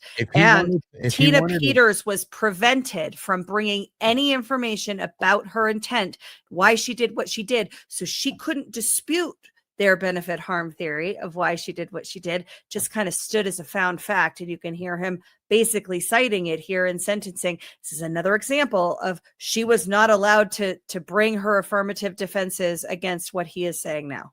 That's I mean, that is such misconduct on the side of the judge.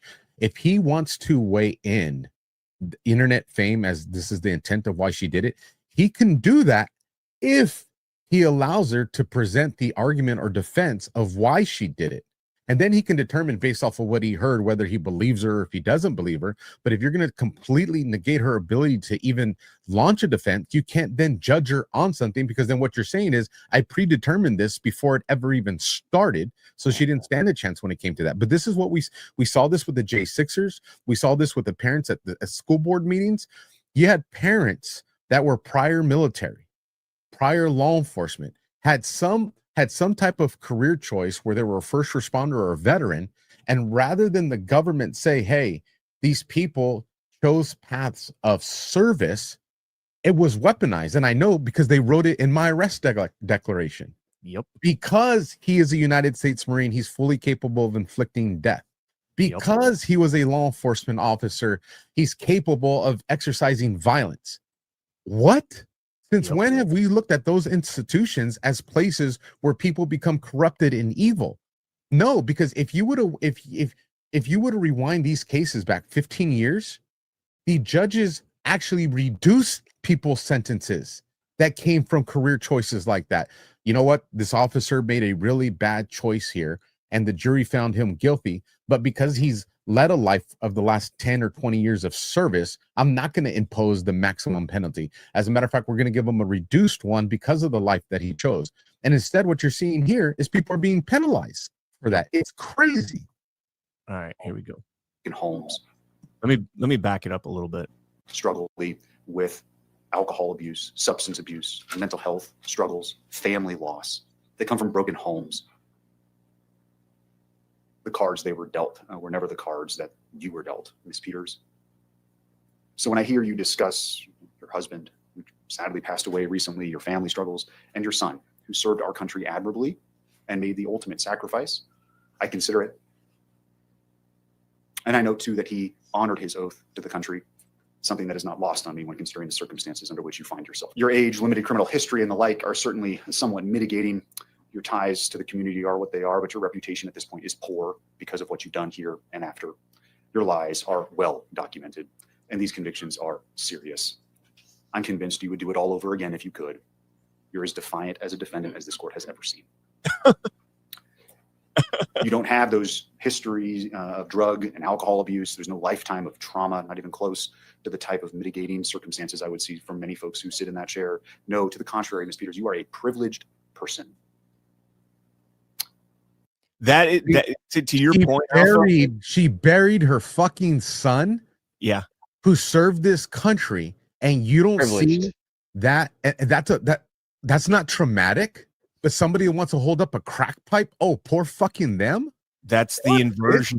That's the inversion of the Obama era. We have now gone from taking people who do the right thing for most of their lives and have one little hiccup, and we crush them because of their perfect life they've lived up until that point.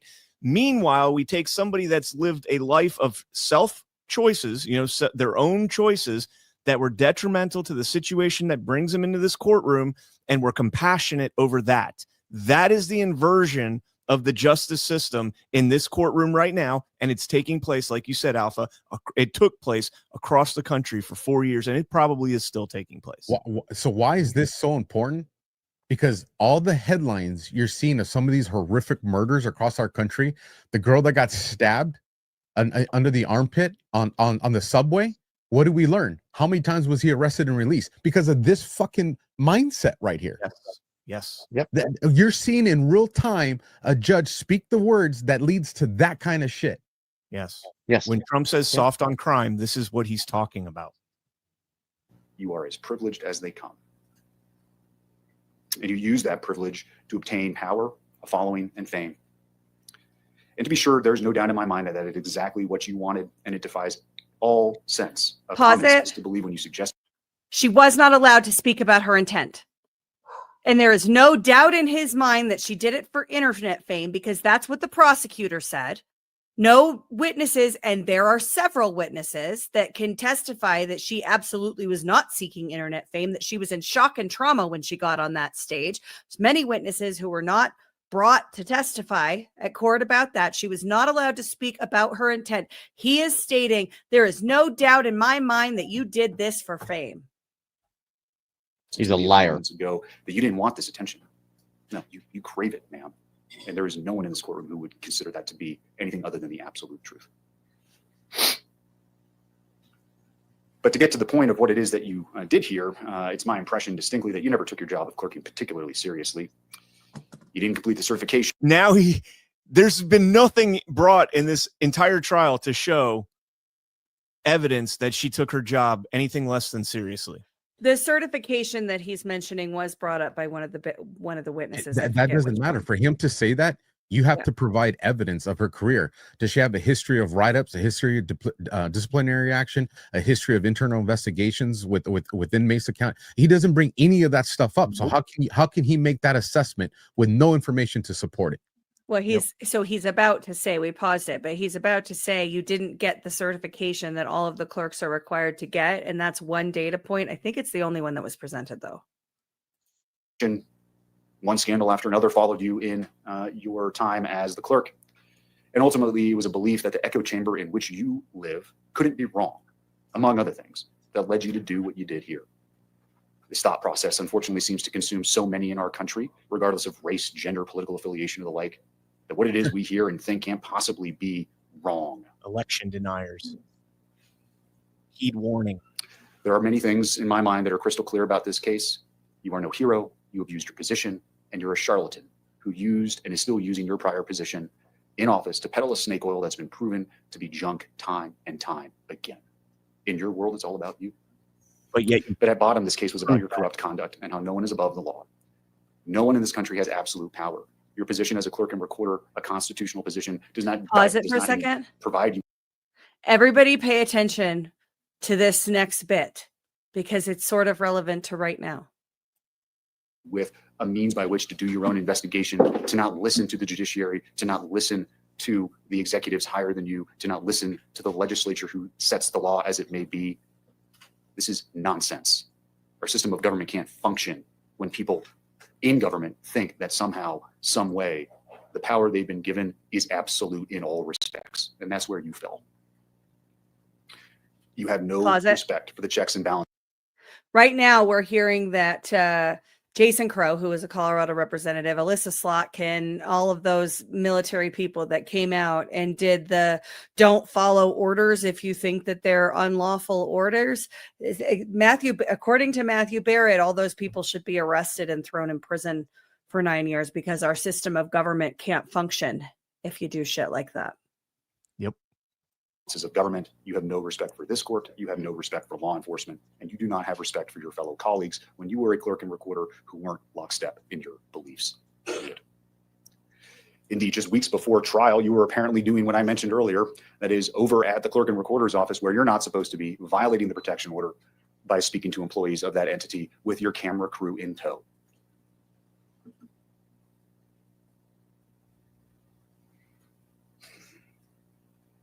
You have no qualms with violating the court's orders because you're innocent, because you didn't do anything wrong.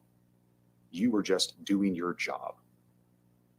You have no problem trying to kick an officer. Your explanation about what happened is preposterous. It's on video.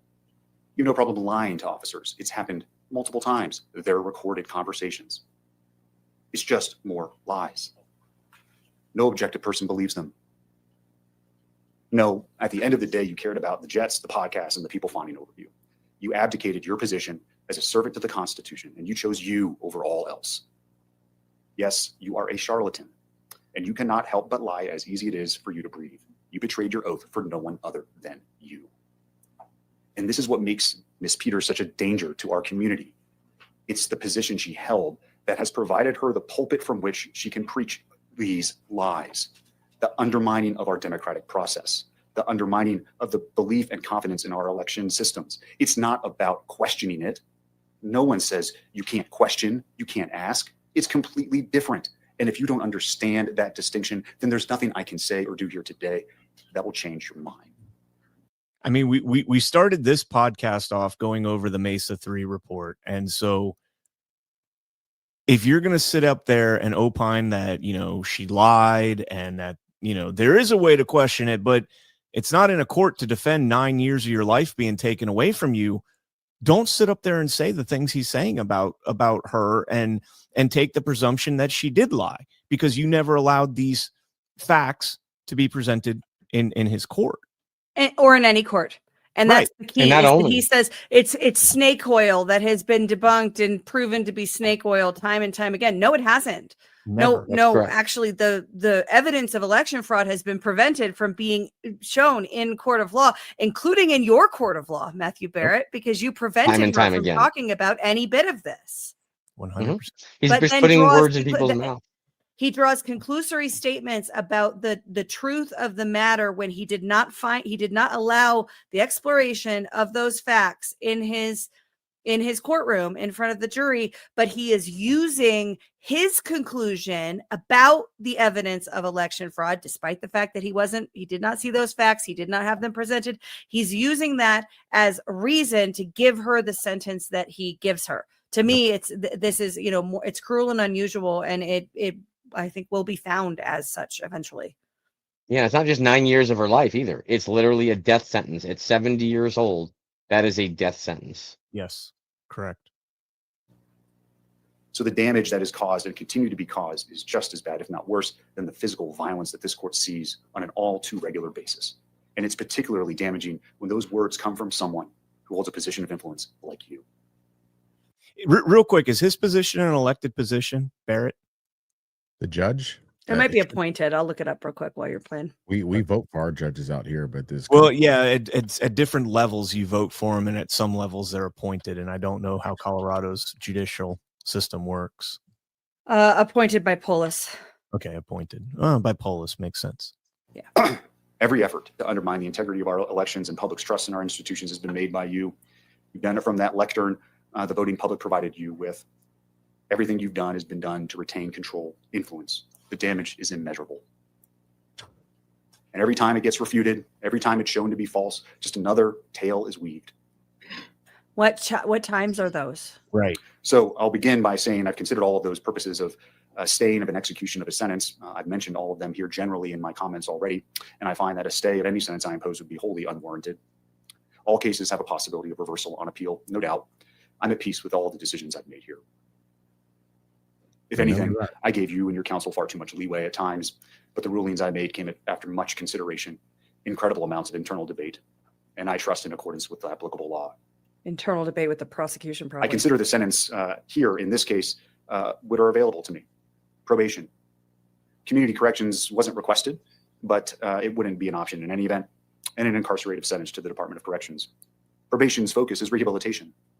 That is for folks who have minimal criminal histories, low LSI scores like you, Ms. Peters, but where punishment isn't really on the table. It's about putting someone back in the community who's not at risk and giving them a chance to correct those things that brought them before me in the first place. Community Pause it corrections, real quick. which again, Yeah. Remember what he said, why she's so dangerous is because the position that she held as an elected clerk gives her a platform and a sense of credibility to say things that he finds offensive. That is why she's so dangerous. That is why he's about to impose the sentence that he's about to impose, because of what she might say.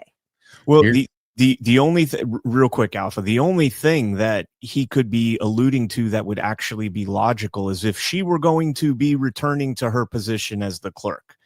Outside of that, you're right. It's a First Amendment issue, and he cannot infringe on that in any way.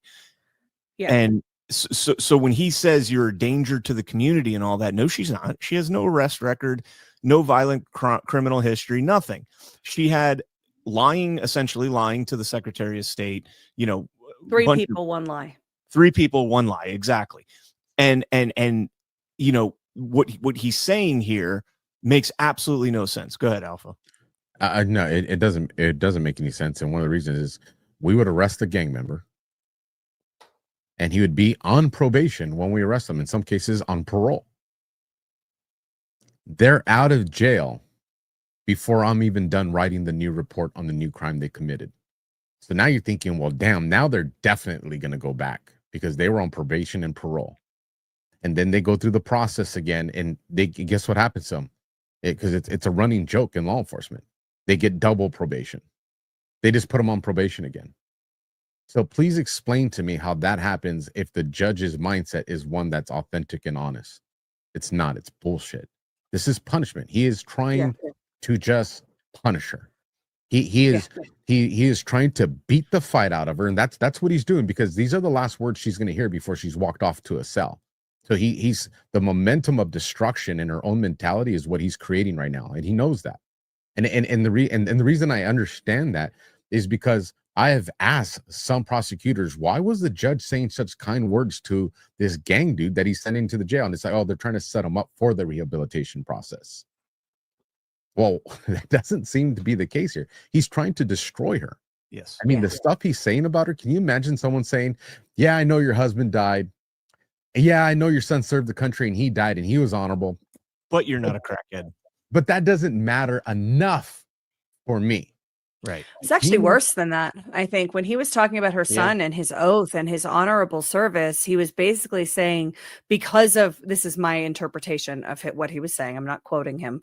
But my interpretation was that he was basically saying, your son served our country honorably, and he would, because of that, we need to throw the book at you because you didn't. That's how I heard him talking about her son. Yep. Yeah. Absolutely. That's exactly what he said. Yeah. He resents her son. He resents her. And his job, he thinks, is to punish her and break her and destroy her. Because the danger she poses is the citizens realizing that these systems are all bullshit. The danger that she poses is that she's going to say that. She's going to say that, and people might believe her, and we can't let that happen. So we need to keep her locked up because of what she might say. Well, that is that she should be released immediately. And it's meant to be a message for everybody else. It's like, don't confuse that part. What he's saying right now is not spoken directly to and exclusively to Tina. It's to everybody else. Isn't available, but nevertheless, I'll mention is another option that I could still order. It's much more stringent than probation, but it's not prison. And it's for folks who have even higher needs. Again, drug addicts, alcohol abusers, and the like. Diversion. And prison is for those folks where we send people who are a danger to all of us. Whether it be by the pen or the sword or the word of the mouth. Prison is where folks go, where punishment is what we're focused on, because the crime committed is so significant that anything less would unduly mitigate the seriousness of the same. I mentioned before, there are no mental health concerns. There's no good reason why you're here, Ms. Peters, other than these are all the active decisions that you made that cost our county significantly, but also more importantly, cost you greatly. Mr. Wood, all the members of the county who worked and trusted you when you asked them to do things that they did on your behalf. It's part of your lives. The expense, the toll is immeasurable. So putting you on probation when you have zero needs that would be met by probation is the very definition of unduly depreciating the significance of what it is that you've done here. The harm that you've caused our community and continue to cause. Community corrections is the same. So prison is the only place that duly meets the purposes of sentencing in this matter. And therefore the sentence and judgment of the court is as follows. As to counts 1 and 4, the judgment and sentence of the court is 3.5 years in the Department of Corrections. Those sentences will be concurrent to each other. As to count 2, the judgment and sentence of the court is 3.5 years consecutive to counts 1 and 4. As it relates to the misdemeanor charges, count 8 is 120 days in the Mesa County Detention Facility, concurrent to count 9 and 10, which will be 6 months in the Mesa County Detention Facility, consecutive to the prison sentence The reason those sentences are consecutive is because those sentences are, as the prosecution stated, directly related to what it is that you did here in our community, the damage you caused this community, the breach of your oath to the electorate in Mesa County. Your sentence will be followed by 3 years of parole. You have 2 days of pre-sentence confinement credit. Anything I missed? Anything else we need to address? Judge, I think you missed a sentencing on count 6. Oh, I'm sorry. Count 6 is criminal impersonation. That's also consecutive. That's 15 months to the Department of Corrections. And So it's 8.5 years total, plus the 6 months for a total of 9 years of incarceration.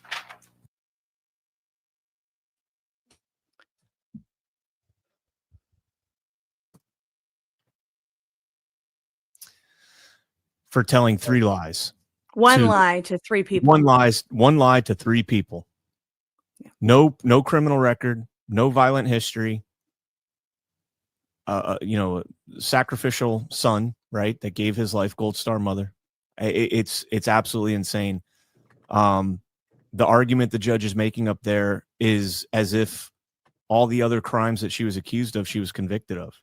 When you listen to him, it's just absolutely insane. It does seem like he was speaking not to the record at trial, but to the public, the court of public opinion. He was considering all of the things in the court of public opinion in his sentencing, whereas he had very strict guardrails about what the jury was able to see and hear. And a lot of what he mentions there and refers to as to why she's so dangerous and why things are, so important for her to be in prison for 9 years. Those were things that were in the court of public opinion, not in the record at trial, which I think, provides support for her appeal. So just to round that out, she has a number of actions happening right now. There is the appeal of her conviction, which is in Colorado courts. She filed, prior to that being heard, a motion for bond pending appeal. That was denied, and it was denied citing a lot of what we just heard from Matthew Barrett about the level of danger that she provides to the community. Her and her team have taken that decision to the federal courts, so District of Colorado Court, where they're hearing the Tina Peters' team is asking for federal intervention to overturn her motion for the denial of her motion for bond pending appeal to get her out. They brought 5 different claims to that court. The court threw out all but one, which is the First Amendment appeal, the First Amendment grounds, meaning they're keeping her locked up because of what she might say. The trial court said that. The appellate court said that. That's wholly unconstitutional, and that is what is being heard by the federal court now. I think she's got a solid chance of that being decided in her favor, but we're still waiting on that. And then the appeal proper will be in Colorado courts. No idea as to when that's going to happen.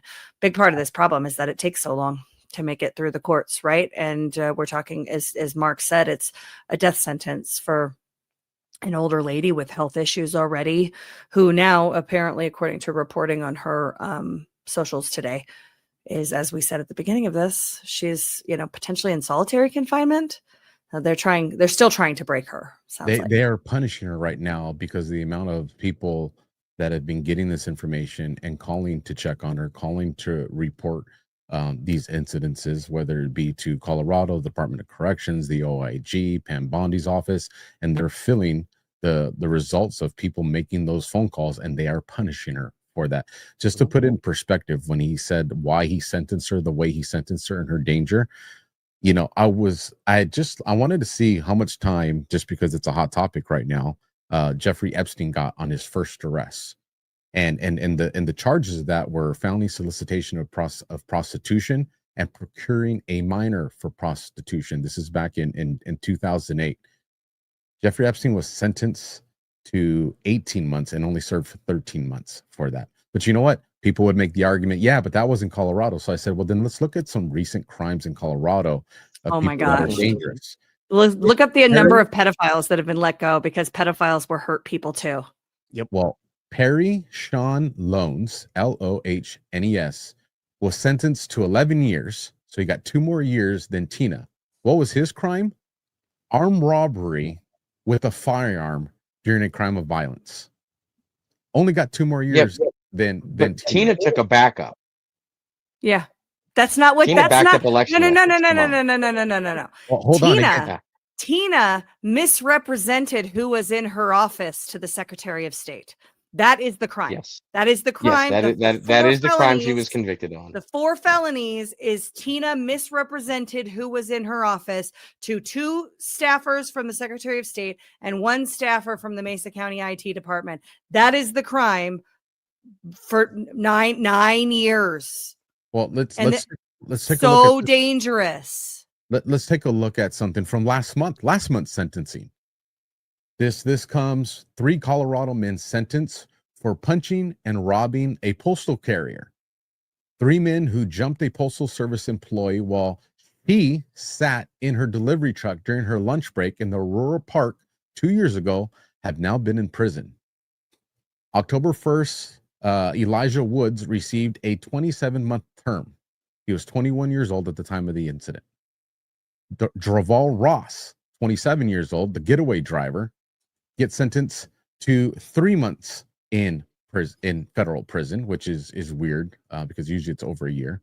Marquise Taylor, also 27, was sentenced last year to 46 months. Literally beat someone up, robbed them. It was a female victim, and you could add all their sentences together, and they don't add up to what they gave Tina. Makes perfect sense, doesn't it? But it's just.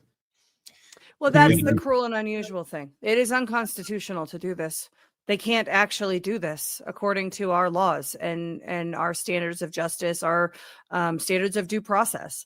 But in Colorado, they do whatever the fuck they want. And usually get away with it.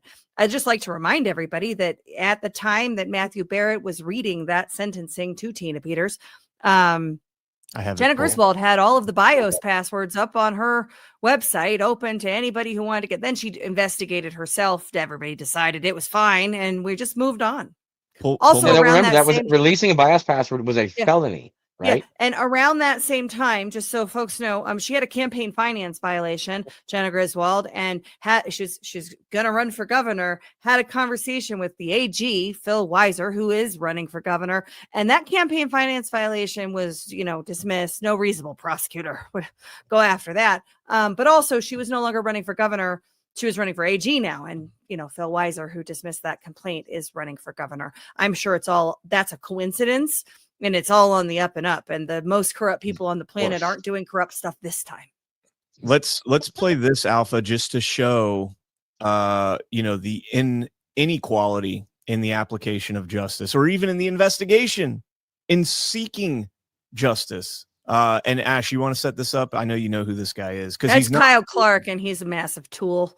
Right. I actually had the opportunity to talk to him for over the course of a week during Mike Lindell's Eric Coomer trial, because we were both there covering it, and he had the gall to I'm not setting this up at all, by the way, I'm just ranting. He had the gall to say to me, "What did you expect would happen if you show up packing to minorities' homes?" And I looked at him and I said, "Well, that didn't happen at all. It sounds like you were reading your own headlines. Do you really not understand what happened in this case?" And he didn't, because he doesn't write his own news, apparently. He's an idiot. And just, to set it up, Secretary of State Griswold had the BIOS passwords up on the website in a hidden folder for 6 months, active passwords. No. The spreadsheet was right up out there in the open. And then the passwords themselves were in a hidden tab inside the spreadsheet. Yeah. There you go, hidden tab. But again, not secured in any way, just right, hidden. Not exactly. at all. They're not behind a password. They're not behind limited access or anything like that. But that's part of the point when you look at the ability to access the machines, like Mark has shown here, and Mark can blow your mind on how they can access these machines. Putting the BIOS passwords out there could very well be deliberate. Somebody knew exactly where to go to look for them in order to gain access to them. It is plausible deniability. And they were up for during 2 election events, the primary and the general. Early voting for the general, because it was October, I think 24th or 25th when they finally took them down. But from the primary to the general election, those passwords were exposed on the website. And by exposed, I mean there was no security measure preventing anybody from going and finding them. And 2 election events means there's people in and out voting, touching machines, all sorts of things. And they covered it up and lied to the clerks and lied to the people. And when they got caught, nothing happened to them. And that's the key right there, is that she lied to the clerks. She conspired to lie to the clerks about this. And to be fair, Jenna didn't do shit because she's a retard. She has no idea what's going on. Yeah, but Chris Beal, she runs Matt that Crane, Andrew Klein, although I don't think he was there yet, but he's the sweeper they brought in to clean up the mess after they got rid of Beal. Those guys are the ones that did all of this. Jenna Griswold is a literal puppet. All right. Doesn't Colorado excuse her. Revised She's the one with the Statutes, statutory authority. 1-13.5-1101 makes it a class 5 felony, punishable by 1 to 3 years in prison with fines up to $100,000 to knowingly access, tamper, or interfere with voting systems without authorization. This includes using leaked passwords to gain entry, as physical and multi-factor safeguards alone aren't enough. This is basically a law that they put in to make sure that anyone that were to release a BIOS password would result in a class 5 felony. Jenna Griswold puts out not only, first of all, the passwords that got, or something like that. Yeah, the passwords that got out in Mesa County, those were old passwords. Those were the previous passwords that were all replaced as part of the trusted build. And only part of those passwords, like half of them were redacted, so they were unusable anyway. And those that got out, which was not Tina that put them out, and without Tina's knowledge, they got out, but they were the old passwords. So even had they got out and they were in full, not redacted, they would have done zero good to anyone, because all those passwords were now changed to different passwords as part of the trusted build that happened at the exact same time.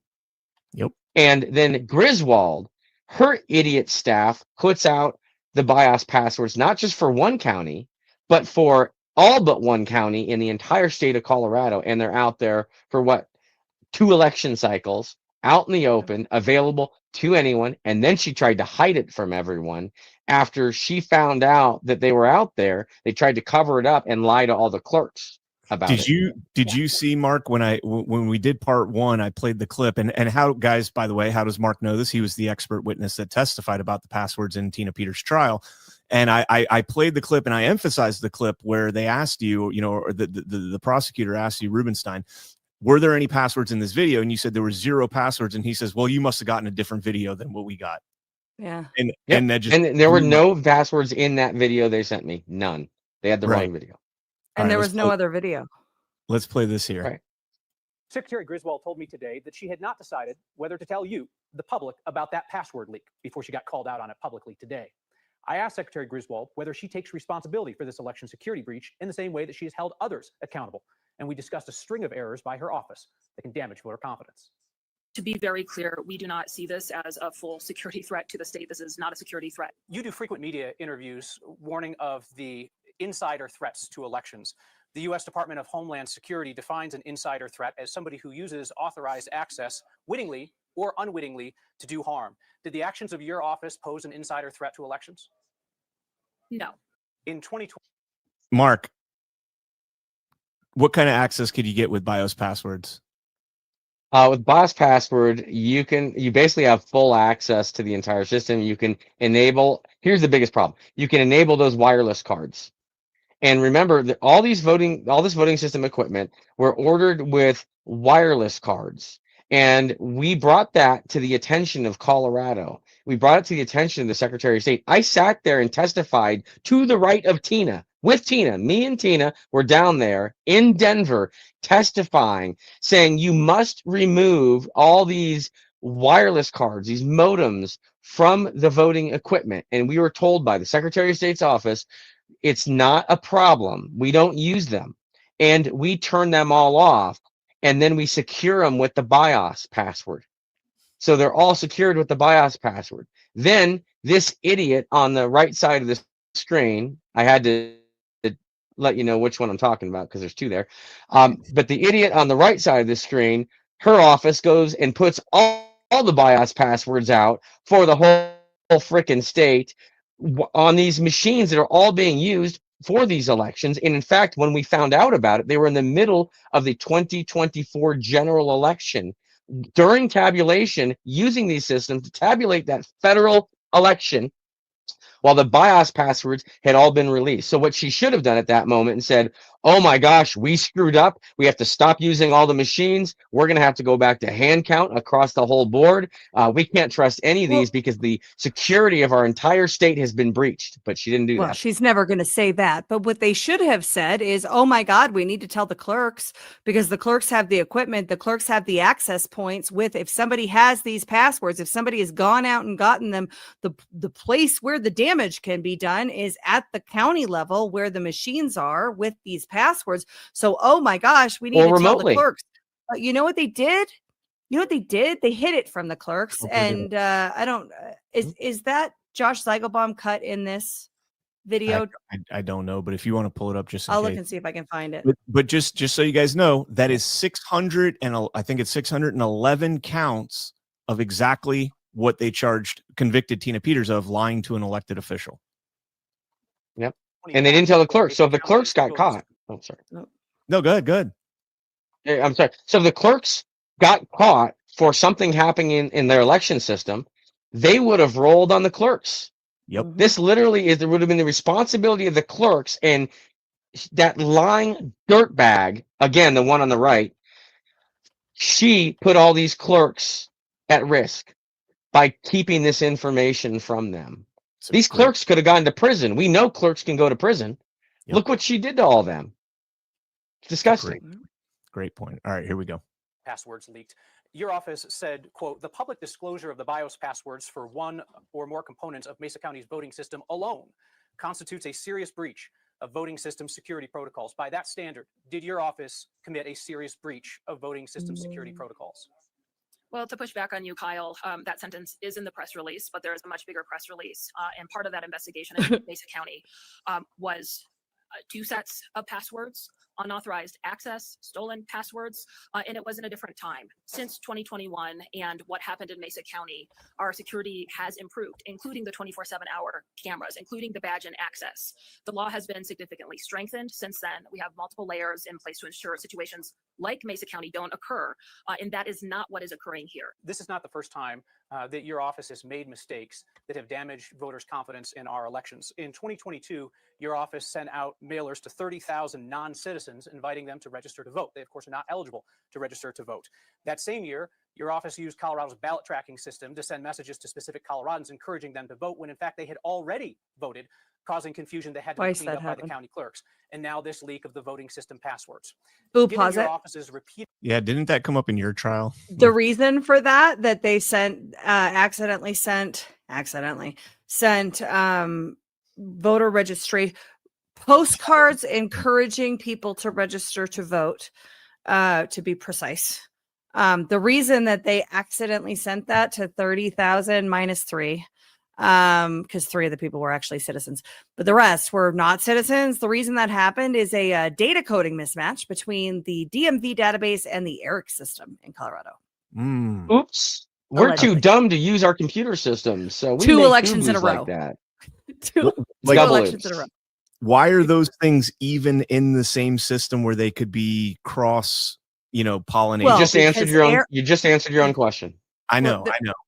Yeah, I mean, the reason is that the ERIC system can't tell you if somebody's not a citizen. So you need to validate all of the information that you get from ERIC, and you need to cross-reference that with all of the systems in your own state. And so what they've done is they've written, the code to be able to do that, but they fucked it up somehow because sent a bunch of postcards to people that shouldn't have gotten them. And it was like, whoops, mistakes were made. We figured it out.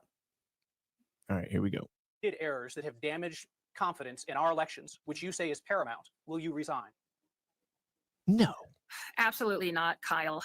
And I just want to, you're unfairly characterizing and leaving out some crucial information. What's wrong with your face, Jenna? We came out immediately and said a postcard had been sent out to people who are ineligible.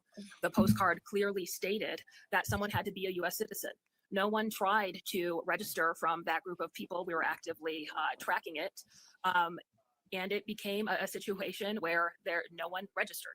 And to push back even further, Kyle, Colorado is tied for #1 in confidence in the country in our elections. According We to have stood corrupt up people. situations time and time again to protect the right of Coloradans, going over and beyond what anybody would ask of civil servants in this office. All right, so that one does not. Her face was malfunctioning because the lies were stacking up, and that's why the eye, the mouth, everything was a total disaster there. She's being crushed by the truth is what's happening, and she doesn't know how to deal with it, and it's only going to get worse.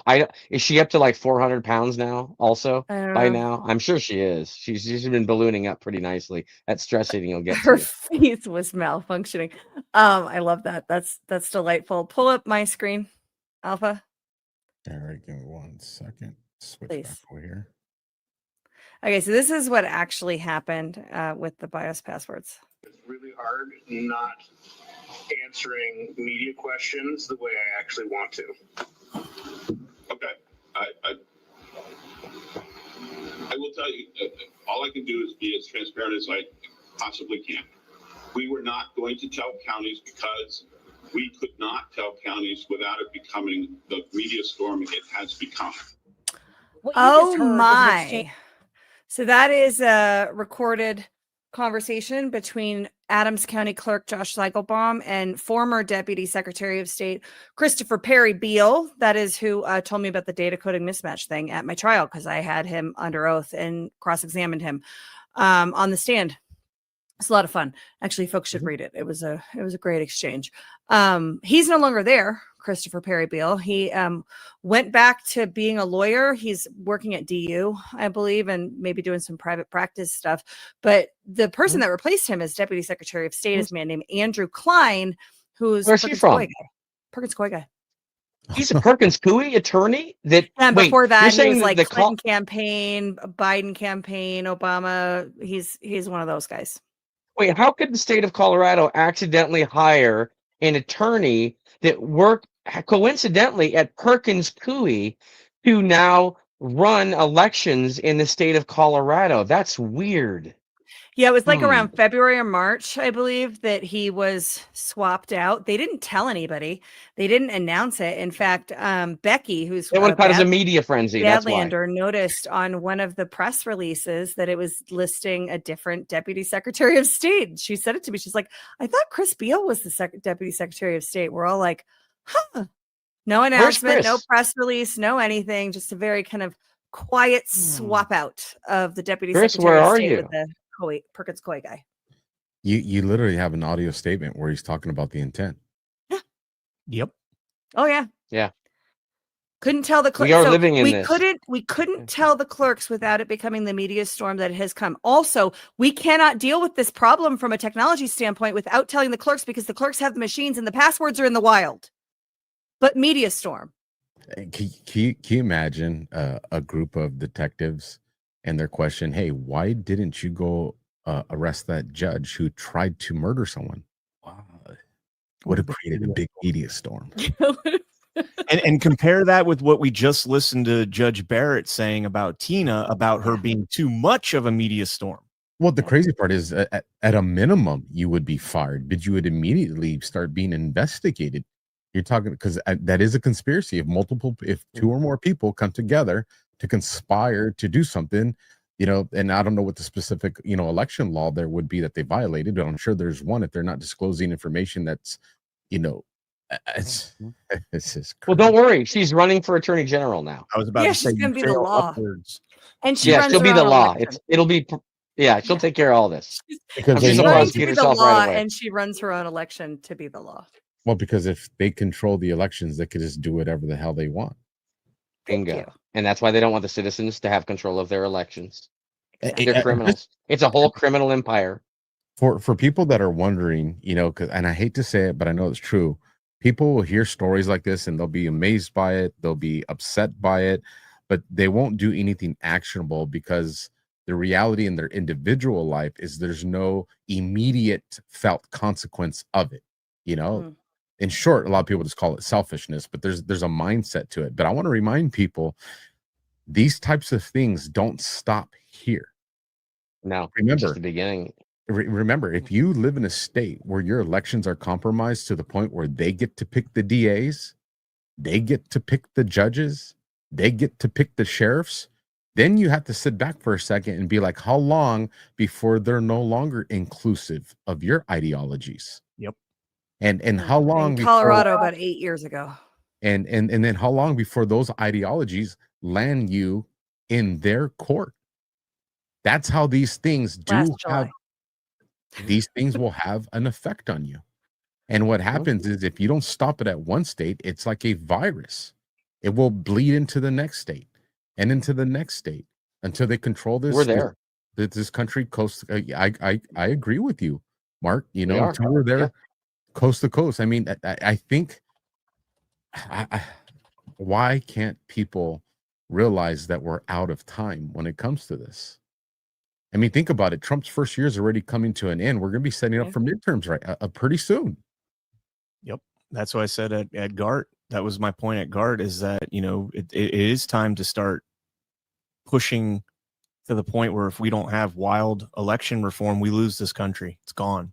It's gone. And I'm not. How long do we have? Maybe a year. I think. No. How long do we have left in the show? Oh. I'll stay on here for a year. You guys are great. Here's what I'll tell you guys, and then I'll get your guys' closing thoughts on this. And we probably will have to do more shows. I thought I had a pretty good understanding of what all this looked like. And in these 3 parts, my mind is blown. And I know we're only scratching the surface of what all you guys have worked on, which that just makes me even more concerned to know that just 3 episodes has already really crushed my spirits when it comes to this. And I know that there's so much more. And I hope that the audience realizes that this is not for entertainment. This is a warning. That's what this is. And like Ash said, this stuff's already in play in many parts of the country, and it's only deepening its roots and extending its elements of control if we don't do something with this information.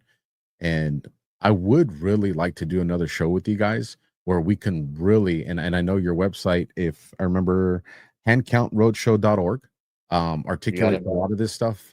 But for those of us that don't read anything that's not pictures, I would like to bring you guys back on to do another show that really maps out the different things people can do. And just to let you guys know my intentions, I want it to be something for the American citizen that doesn't really have a lot of time on their hands. I mean, I would say we should all drop it and make the time, but the reality is there's going to be people that have very little time to invest. So I wanted to be something that addresses how they can participate. People that do have the time, maybe they're retired, maybe they own their own business or they're part-time, what people like that can do. And then ultimately people that are full-fledged gun holes saying, I'm willing to drop everything to do what I need to do. I would like to address those 3 factions of Americans, and the sooner the better, and something that gives them the ability regardless of what states they're in. And if you guys can come up with a plan to execute that, I would appreciate it. But with that, you guys, I'll let you guys share your final thoughts and let people know where they can find your work. Well, I'll go first. That's a great idea. Me and Ash talked about this a few weeks ago about putting together inclusive series like this, and it is something that we need to do. Ash and I have been hammering on this for 4 years, 5 years. We've been on Why We Vote podcast. It's probably the only, I can't think of a more consistent podcast specifically on elections and election integrity over on Badlands Media. There isn't one. Yeah, I don't think anybody's been as diligent on this as me and Ash have been in terms of getting the message out. And that's not to take away credit. There's a ton of people working behind the scenes on this. A lot of the people in our network are working, closely with the administration and getting a lot of this resolved. I pray that it gets resolved. And, like Alpha was saying, this isn't entertainment. This is a warning.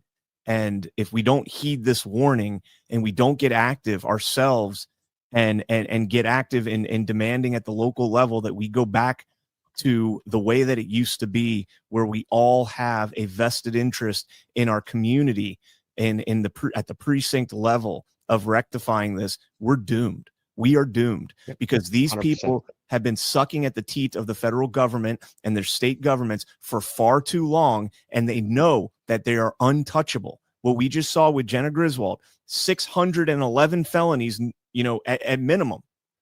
And nothing, she knows nothing's going to happen because there's no accountability for them because they have put the right people in the places that they need to be through manufactured and stolen elections. And it's the most important topic in this country, bar none. There's not another topic in this country that is more important than that outside of perhaps the exploitation of children. Yeah, that's well said. And we're not going to stop because it is the republic at stake. It is the nation at stake. And, we can't allow free and fair elections to become a myth or something that's not worth pursuing. Elections are how we confer consent in our society. And if they are stealing them, manipulating them, then they're fabricating our consent. And then we're slaves. So we're going to continue. Alpha, I want to thank you for doing the series. It's been great. We've gotten a lot of great feedback on it. I will be doing a marathon day. I'm going to aim for the weekend after Thanksgiving, but it might be the weekend after that, just depending on my ability to get it done, to do all 3 parts. And I think Mark will be in the chat for some of it. Sean Smith will be in the chat for some of it, and others. Maybe we'll get Jeff O'Donnell and others who participated in the reports and whatnot to be in and answer questions from folks. But stay tuned to my socials for that. I'll definitely let people know when that's happening. You can find all of my stuff at linktree.com/Ash in America, Ash with an E.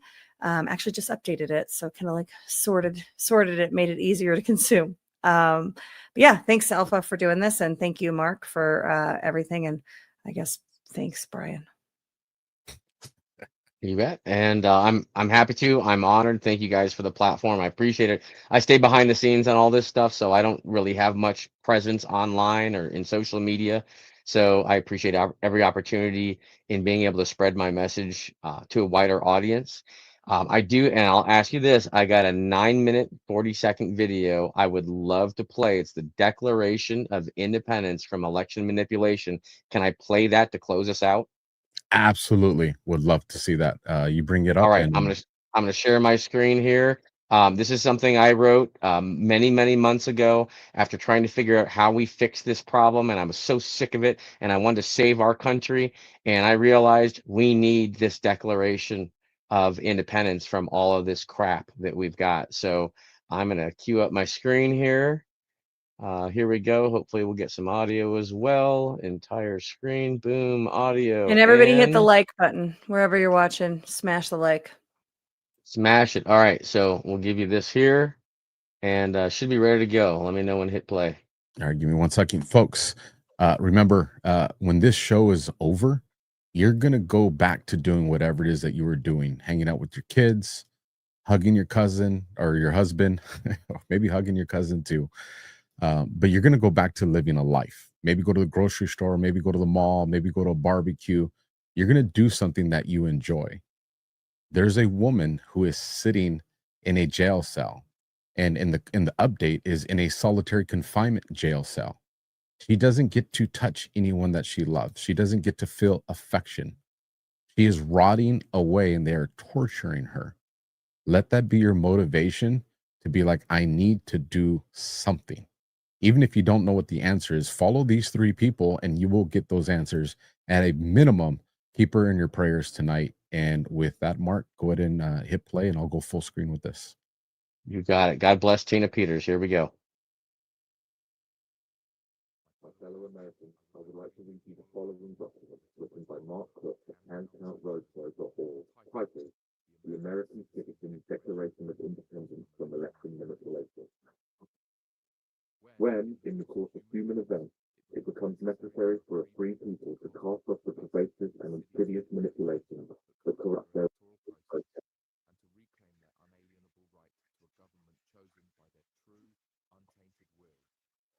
Hey, real quick, Mark, if you can pause that.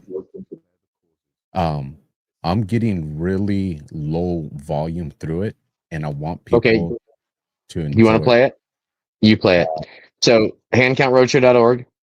All right, give me 1 second. So let me pull that off because I want people to actually be able to enjoy this. I appreciate it. I don't know why the volume's so low on that. Okay. Let me go to hand. And anyone else can follow along too. Roadshow.org. Get educated, and then you'll see American Citizens Declaration of Independence right there. I think second item from the top. All right. Pick that left one, the old guy. Get educated. It gives me a drop-down menu and second option down. The American Citizens Declaration. You got it. Right there. And there's the video. Go full screen. Let me test my volume real quick. Yeah, perfection. All right, let me bring this up.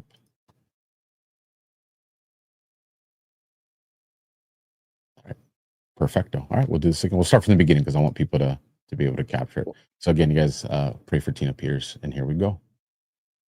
My fellow Americans, I would like to read you the following document written by Mark Cook of handcountroadshow.org titled The American Citizen Declaration of Independence from Election Manipulation.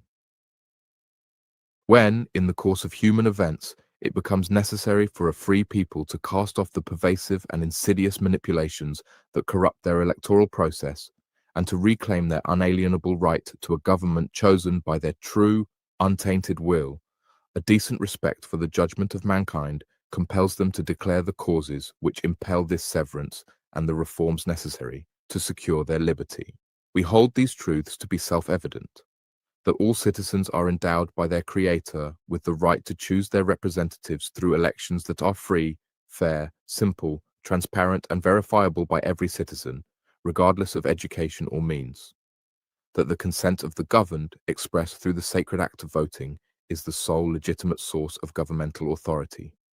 That when any system, technology, or cabal, whether domestic or foreign, subverts this consent through fraud, coercion, complexity, or obfuscation, it is the right and duty of the people to reject such tyranny and institute reforms rooted in clarity, accessibility, and public oversight.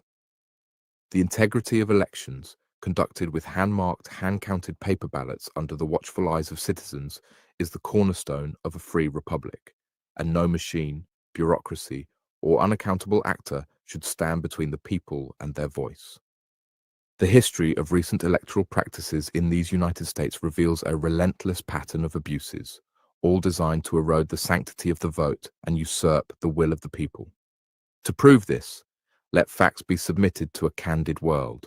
The suppression of eligible voters through purges of registration rolls, intimidation at polling places, miscommunication of voting times and locations, and barriers targeting minorities and the vulnerable calculated to silence their voices. The creation of fraudulent identities, registration of deceased or fictitious voters, and exploitation of lax verification to inject phantom ballots, diluting the will of legitimate citizens. The manipulation of ballots through stuffing, harvesting, discarding, or altering votes, whether physical or digital, often concealed by broken chains of custody or fabricated emergencies. The tampering with electronic voting systems through hacking, malware, backdoors, or counterfeit equipment, rendering machines untrustworthy and vulnerable to undetected fraud. The coercion and bribery of voters, poll workers, and officials, exploiting desperation or greed, while complicit law enforcement and judges shield perpetrators from accountability. The misreporting of results through delayed tallies, falsified records, sabotaged audits, and redefined verification processes to obscure discrepancies. The infiltration by domestic and foreign bad actors engaging in manipulation and cyber attacks on voter databases and systems, compromising the sovereignty of our democratic process. The use of dark money, illegal funding, and fake organizations to tilt campaigns, siphon resources, and mislead citizens from genuine reform efforts. The deployment of disinformation, psychological operations, deepfakes, and media manipulation to confuse, demoralize, or mislead voters, sowing division and distrust. The insider threats from corrupt officials, infiltrated grassroots organizations, and manipulated legal processes, including lawfare, gerrymandering, and court stacking, to entrench power against the people's will. The systemic exploitation of legal ambiguities, weak oversight, centralized control, and unaccountable technologies, creating fertile ground for fraud under the guise of efficiency. The reliance on complex electronic voting machines, which obscure the counting process, lack transparency, and expose elections to manipulation, distancing citizens from direct oversight. The centralization of voter registration and election management, removing local control and empowering unaccountable entities to dictate outcomes. The denial of public access to election records, such as cast vote records and chain of custody documentation, under pretext of proprietary concerns, exorbitant fees, or misinterpretations of retention periods. The failure to safely limit absentee voting, which, without rigorous scrutiny, invites fraud through unverifiable ballots that cannot guarantee secrecy or integrity. In every stage of these oppressions, we have sought redress through petitions, lawsuits, public forums, and tireless advocacy, only to be met with denial, delay, or accusations of undermining democracy. We have proposed reforms to restore trust, such as returning voter registration to county control, limiting absentee ballots, conducting elections on a single day in small precincts, and counting hand-marked paper ballots under public scrutiny. We have demonstrated, through efforts like those of citizens advocating for hand-counted elections, that simple, transparent methods are not only feasible, but essential to reclaiming our electoral process. Yet those in power have dismissed our pleas, obstructed transparency, and clung to systems that obscure the people's will. A system that permits such abuses, that entrusts the vote to opaque machines and unaccountable bureaucracies, is unfit to serve a free nation. We have not been silent in our resolve. We have educated our fellow citizens through work groups, demonstrations, and public audits, exposing scandals like corrupted cast vote records and manipulated voter rolls. We have called for elections to be conducted in small precincts of no more than 2,500 citizens, with paper ballots dropped into translucent containers, counted by hand under high-definition video, and verified by bipartisan citizens. We have urged counties to reclaim sole custody of voter registration, verified in person with witnessed signatures, and to publish read-only voter lists in a universal format for public cross-referencing. We have advocated for limiting absentee ballots to those with proven need, scrutinized rigorously to prevent fraud, and for designating a single national voting day to eliminate staggered manipulation. Yet these efforts have been met with resistance, bureaucratic inertia, or accusations of mistrust, leaving us no choice but to declare our independence from this corrupted system. We, therefore, the citizens of the United States of America, in solemn assembly, appealing to the Supreme Judge of the world for the rectitude of our intentions, do, in the name and by the authority of the people, solemnly publish and declare that we are, and of right ought to be, free from the tyranny of election manipulation. That we reject complex, untrustworthy machines and centralized systems that obscure our will. That we demand elections conducted as follows: voter registration under the sole custody of counties, with eligibility verified in person every 2 to 4 years, using paper registration cards with witnessed signatures, stored by precinct, and published as read-only lists in a universal format for public cross-referencing, with a national unique voter number to ensure integrity. Limited absentee ballots, restricted to those with proven need, subjected to extreme scrutiny, identified distinctly for military and non-military voters, and potentially verified with digital ballot choice hashes to enhance integrity without compromising secrecy. One-day voting on a national holiday with standardized start and end times across the country, conducted in small precincts of no more than 500 citizens using hand-marked paper ballots dropped into translucent, locked containers under continuous video surveillance. Hand-counted ballots, tabulated where cast by bipartisan citizens and witnesses using state-approved methods, with results posted immediately outside precincts and all records, ballot images, tally sheets, chain of custody documents, and videos, published on county websites for public verification by all. Public auditing, accessible to all citizens, including students in grades 6 to 12 as a civics exercise, who may retabulate ballots, compare results, and report discrepancies through standardized county forms, with advanced students analyzing statistics for inorganic patterns, all celebrated as acts of democratic engagement. We are absolved from acquiescence to processes that betray our consent, and we assert our power to reform our elections, restore local control, ensure exhaustive public access to all records, and establish ironclad safeguards against fraud, coercion, and interference. For the support of this declaration, with a firm reliance on the protection of divine providence, we mutually pledge to each other our lives, our fortunes, and our sacred honor. It is now up to you to share this everywhere. If enough watch it, we can create this necessary change. It may not happen without you. Share, share, share. Thank you, and God bless you. Let's do this.